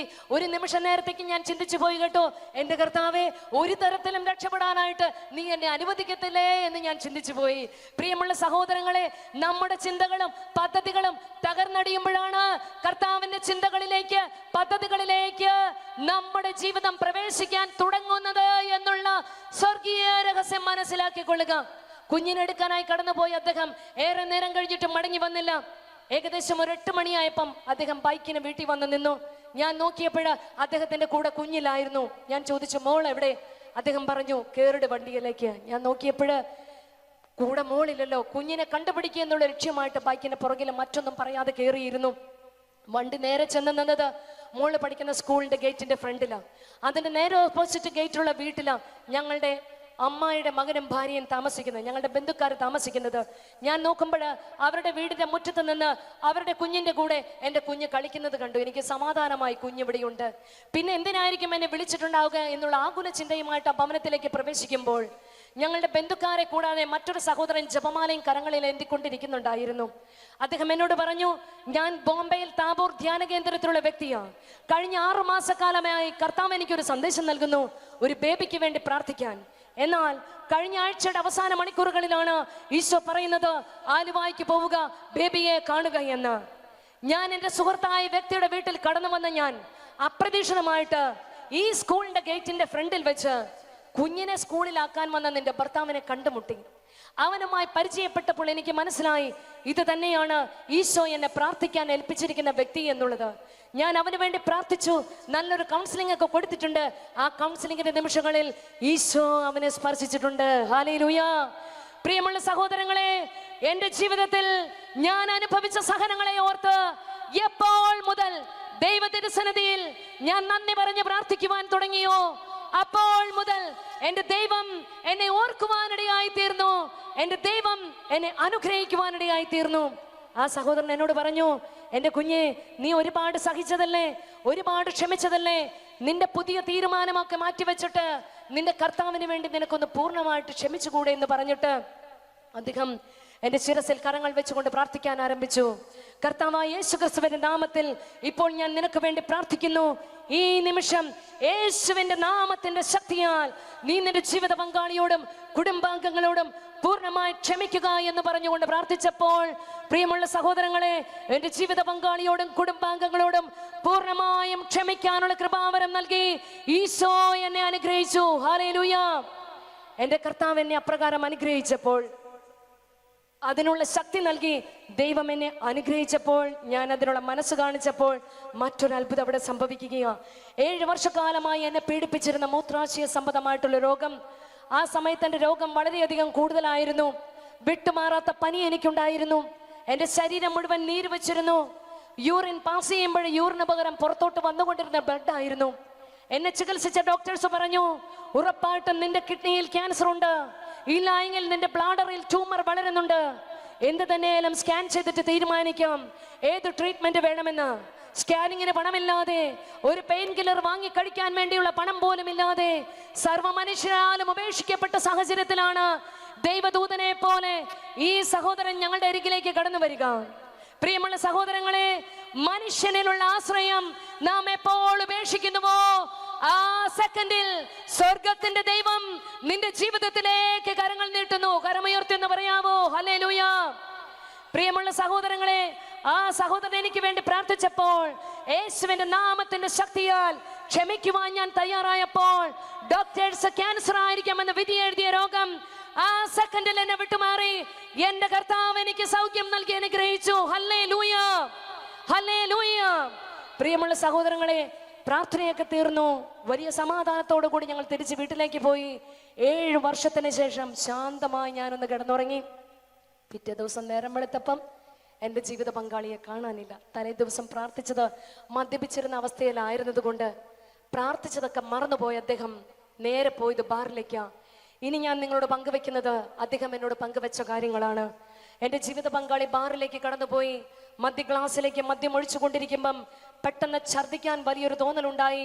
ഒരു തുള്ളി പോലും കുടിക്കാതെ അത് മുഴുവൻ അവിടെ കമിഴ്ത്തി കളഞ്ഞിട്ട് നേരെ അദ്ദേഹം കടന്നു വന്നത് വീട്ടിലേക്കാ. അദ്ദേഹം എന്നോട് പറഞ്ഞു, നീ ഒന്ന് നോക്കിക്കേ, രാവിലെ മുതൽ കുടിക്കുകയും വലിക്കുകയും ചെയ്യുന്ന എനിക്ക് ഈ സമയം വരെയായിട്ടും, ഇതാ 11 മണി സമയം വരെയായിട്ടും എനിക്ക് മദ്യപിക്കാൻ പറ്റുന്നില്ല, പുകവലിക്കാൻ പറ്റുന്നില്ല. കർത്താവ് എന്നെ തൊട്ടിട്ടുണ്ടെന്നാണ് തോന്നുന്നത്. അദ്ദേഹം എന്നോട് വളരെയേറെ നേരം സ്നേഹത്തോടു കൂടി സംസാരിച്ചു. കല്യാണം കഴിഞ്ഞിട്ട് ആദ്യമായിട്ടാ സ്നേഹത്തോടു കൂടി എൻ്റെ ഭർത്താവ് സംസാരിക്കുന്നത്. സംസാരിച്ചൊക്കെ കഴിഞ്ഞപ്പോൾ അദ്ദേഹം എന്നോട് പറഞ്ഞു, ഞാനൊന്ന് പുറത്തു പോയിട്ട് വരാം. പുറത്തു പോയി ഏറെ നേരം കഴിഞ്ഞ് മടങ്ങി വന്ന് എൻ്റെ ജീവിത പങ്കാളിയുടെ മുഖം കണ്ടപ്പോൾ ഞാൻ ഞെട്ടിപ്പോയി. അത്രയേറെ തേജസ് ഉണ്ടായിരുന്ന മുഖത്തിന്. ഞാൻ ചോദിച്ചു, ബേബി ചേട്ടാ എന്താ സംഭവിച്ചത്? അദ്ദേഹം എന്നോട് പറഞ്ഞു, ഞാനൊന്ന് കുമ്പസരിച്ചു. കെട്ടുകുംഭസാരത്തിന് ശേഷം 7 വർഷത്തിന് ശേഷമാണ് അദ്ദേഹം കുമ്പസരിക്കുന്നത്. അദ്ദേഹം എന്നോട് പങ്കുവച്ചത് ഇങ്ങനെയാണ്: എനിക്ക് എൻ്റെ പാപങ്ങളൊന്ന് ഏറ്റുപറയണമെന്ന് തോന്നി. ദേവാലയത്തിലേക്ക് ഞാൻ കടന്നു ചെന്നു. ബഹുമാനപ്പെട്ട വൈദികൻ കുമ്പസാര കൂടിനുള്ളിൽ വന്നിരുന്നു.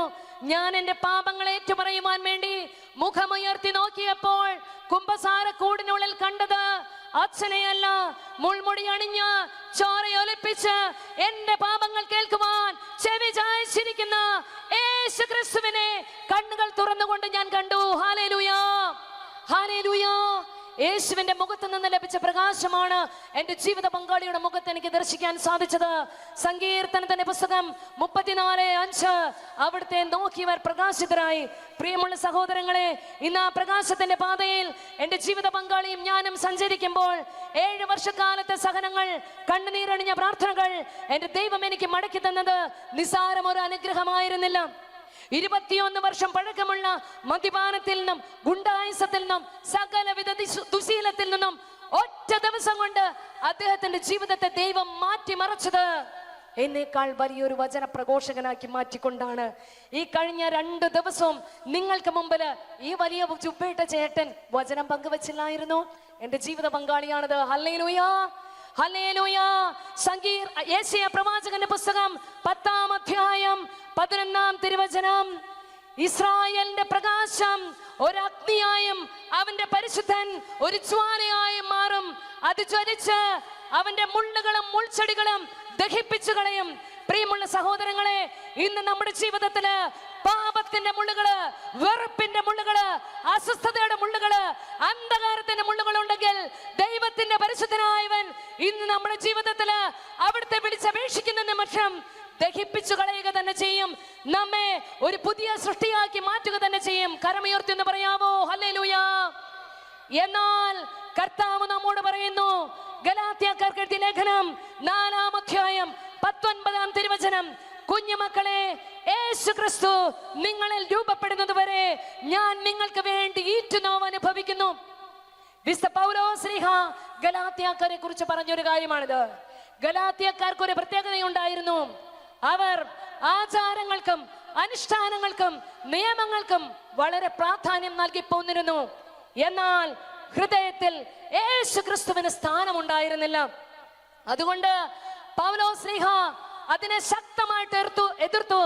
അവിടെ ഇങ്ങനെയാണ് പറയുന്നത്. ഗലാത്യക്കാർക്ക് എഴുതിയ ലേഖനം 6-ാം അധ്യായം 15-ാം തിരുവചനത്തിൽ ഇപ്രകാരം പറയുന്നു: പരിച്ഛേദന കർമ്മം നടത്തുന്നതോ നടത്താതെ ഇരിക്കുന്നതോ അല്ല വലിയ കാര്യം, പുതിയ സൃഷ്ടിയാവുക എന്നുള്ളതാണ് പരമപ്രധാനം. പ്രിയമുള്ള സഹോദരങ്ങളെ, നമ്മുടെ ജീവിതത്തില്, നമ്മുടെ ദേവാലയങ്ങളിലും ആചാരങ്ങളും അനുഷ്ഠാനങ്ങളും പെരുന്നാളുകളും ഒക്കെ ആഘോഷിക്കാറുണ്ട്. ഇതെല്ലാം നല്ലത് തന്നെ. പക്ഷേ നിന്റെ ദൈവം നിന്നിൽ നിന്നും ആഗ്രഹിക്കുന്നത് നിന്റെ മാനസാന്തരമാണ്. ഒരു പുതിയ സൃഷ്ടിയായി തീരുവാൻ ദൈവത്തിന്റെ പരിശുദ്ധാത്മാവ് നിന്നോട് ആവശ്യപ്പെടുന്നു. Hallelujah, hallelujah. എന്നാൽ ദൈവത്തെ വിളിച്ച് പ്രാർത്ഥിക്കുന്നതിൽ നിന്നും അവിടുത്തെ സ്തുതിക്കുന്നതിൽ നിന്നും ചിലപ്പോൾ നമ്മുടെ ജീവിതത്തിലെ ചില പ്രശ്നങ്ങൾ നമ്മളെ മാറ്റി നിർത്തുന്നുണ്ടായിരിക്കാം. ജീവിതത്തിൽ സമാധാനം നഷ്ടപ്പെട്ടു പോയിട്ടുണ്ടാകാം, വിശുദ്ധി നഷ്ടപ്പെട്ടു പോയിട്ടുണ്ടാകാം, വലിയ തകർച്ചയിലൂടെ ആയിരിക്കാം പോകുന്നത്. ലൂക്കായുടെ സുവിശേഷം 19-ാം അധ്യായം 10-ാം തിരുവചനം: നഷ്ടപ്പെട്ടു പോയതിനെ കണ്ടെത്തി രക്ഷിക്കാനാണ് മനുഷ്യപുത്രൻ വന്നിരിക്കുന്നത്. യേശുവിനെ എന്തുകൊണ്ട് മനുഷ്യപുത്രൻ എന്ന് വിളിക്കുന്നതെന്നറിയാമോ? അവൻ മനുഷ്യന് വേണ്ടി ഇറങ്ങി വന്നവനാണ്. പ്രിയമുള്ള സഹോദരങ്ങളെ, മനസ്സിന്റെ മുറിവുകളുമായിട്ടിരിക്കുന്ന ഒട്ടനേകം മക്കൾ ഇവിടെയുണ്ട്. ജെറമ്യാ പ്രവാചകന്റെ പുസ്തകം 30-ാം അധ്യായം 17-ാം തിരുവചനം: ഞാൻ നിനക്ക് വീണ്ടും ആരോഗ്യം നൽകും, നിന്റെ മുറിവുകൾ ഞാൻ സുഖപ്പെടുത്തും. ശരീരം തകർന്നു പോയ മക്കള്, രോഗാവസ്ഥ മൂലം നിരാശയിലായിരിക്കുന്ന മക്കൾ ഇവിടെ ഉണ്ടെങ്കിൽ കേട്ടുകൊള്ളുക. യെശയ്യാ പ്രവാചകന്റെ പുസ്തകം 58-ാം അധ്യായം 11-ാം തിരുവചനം: അവിടുന്ന് നിന്റെ അസ്ഥികളെ ബലപ്പെടുത്തും. ഒരുപക്ഷെ വൈദ്യശാസ്ത്രം ഉപേക്ഷിച്ച് കളഞ്ഞ വ്യക്തികൾ ഇക്കൂട്ടത്തിൽ ഉണ്ടായിരിക്കാം. നിന്റെ ജീവിതം മരണത്തിന് വിട്ടുകൊടുക്കുക എന്ന് വൈദ്യശാസ്ത്രം നിന്നോട് പറഞ്ഞിട്ടുണ്ടായിരിക്കാം. ഞാൻ ഓർത്തു പോകുന്ന ഒരു സംഭവമുണ്ട്. ബഹുമാനപ്പെട്ട ജോസഫിന്റെ അരികില്, ഞങ്ങളുടെ അരികില് പ്രാർത്ഥിക്കാനായിട്ട് ഒരു ദമ്പതികൾ കടന്നു വന്നു. 7 വർഷക്കാലമായിട്ട് മക്കളില്ലാത്തതിന്റെ പേരില് വേദനിച്ചു കഴിയുന്ന ആ മക്കള് വൈദ്യശാസ്ത്രം ഉപേക്ഷിച്ചു. അവർക്ക് ജീവിതത്തിൽ ഒരിക്കലും മക്കൾ ഉണ്ടാകത്തില്ലെന്ന്. എന്നാൽ അവര് അച്ഛന്റെ മുമ്പിൽ മുട്ടുകുത്തി പ്രാർത്ഥിച്ചു. ദൈവത്തിന്റെ പരിശുദ്ധാത്മാവ് സംസാരിക്കാൻ തുടങ്ങിയപ്പോൾ അവരുടെ ജീവിതത്തിൽ ചില പാപത്തിന്റെ കെട്ടുകൾ ഉണ്ടായിരുന്നു. അത് ഉപേക്ഷിക്കാൻ അവർ തയ്യാറായപ്പോൾ, മാനസാന്തര അനുഭവം സ്വീകരിച്ചപ്പോൾ, യേശുവിനെ രക്ഷകന് നാഥനുമായി ഏറ്റുപറഞ്ഞപ്പോൾ, പ്രിയമുള്ള സഹോദരങ്ങളെ, ഡോക്ടേഴ്സ് മക്കൾ ഉണ്ടാകത്തില്ല എന്ന് വിധി എഴുതിയ ആ ദമ്പതികൾക്ക് 2 മക്കളെ നൽകി ദൈവം അനുഗ്രഹിച്ചിരിക്കുന്നു. ഹല്ലേലൂയ. ജെറമ്യ പ്രവാചകന്റെ പുസ്തകം 32-ാം അധ്യായം 26 മുതൽ 27 വരെയുള്ള വാക്യങ്ങൾ. ഞാൻ സകല മർത്യരുടെയും ദൈവമായ കർത്താവാണ്, എനിക്ക് അസാധ്യമായി എന്തെങ്കിലും ഉണ്ടോ? പ്രിയമുള്ളവരെ, വിശ്വസിച്ചു കൊള്ളുക. നിന്റെ ജീവിതത്തിൽ വൈദ്യശാസ്ത്രം ഉപേക്ഷിച്ചതാണെങ്കിൽ ദൈവത്തിന്റെ പരിശുദ്ധാത്മാവ് ഈ ആരാധനയുടെ മണിക്കൂറുകളിൽ ഇടപെടുക തന്നെ ചെയ്യും.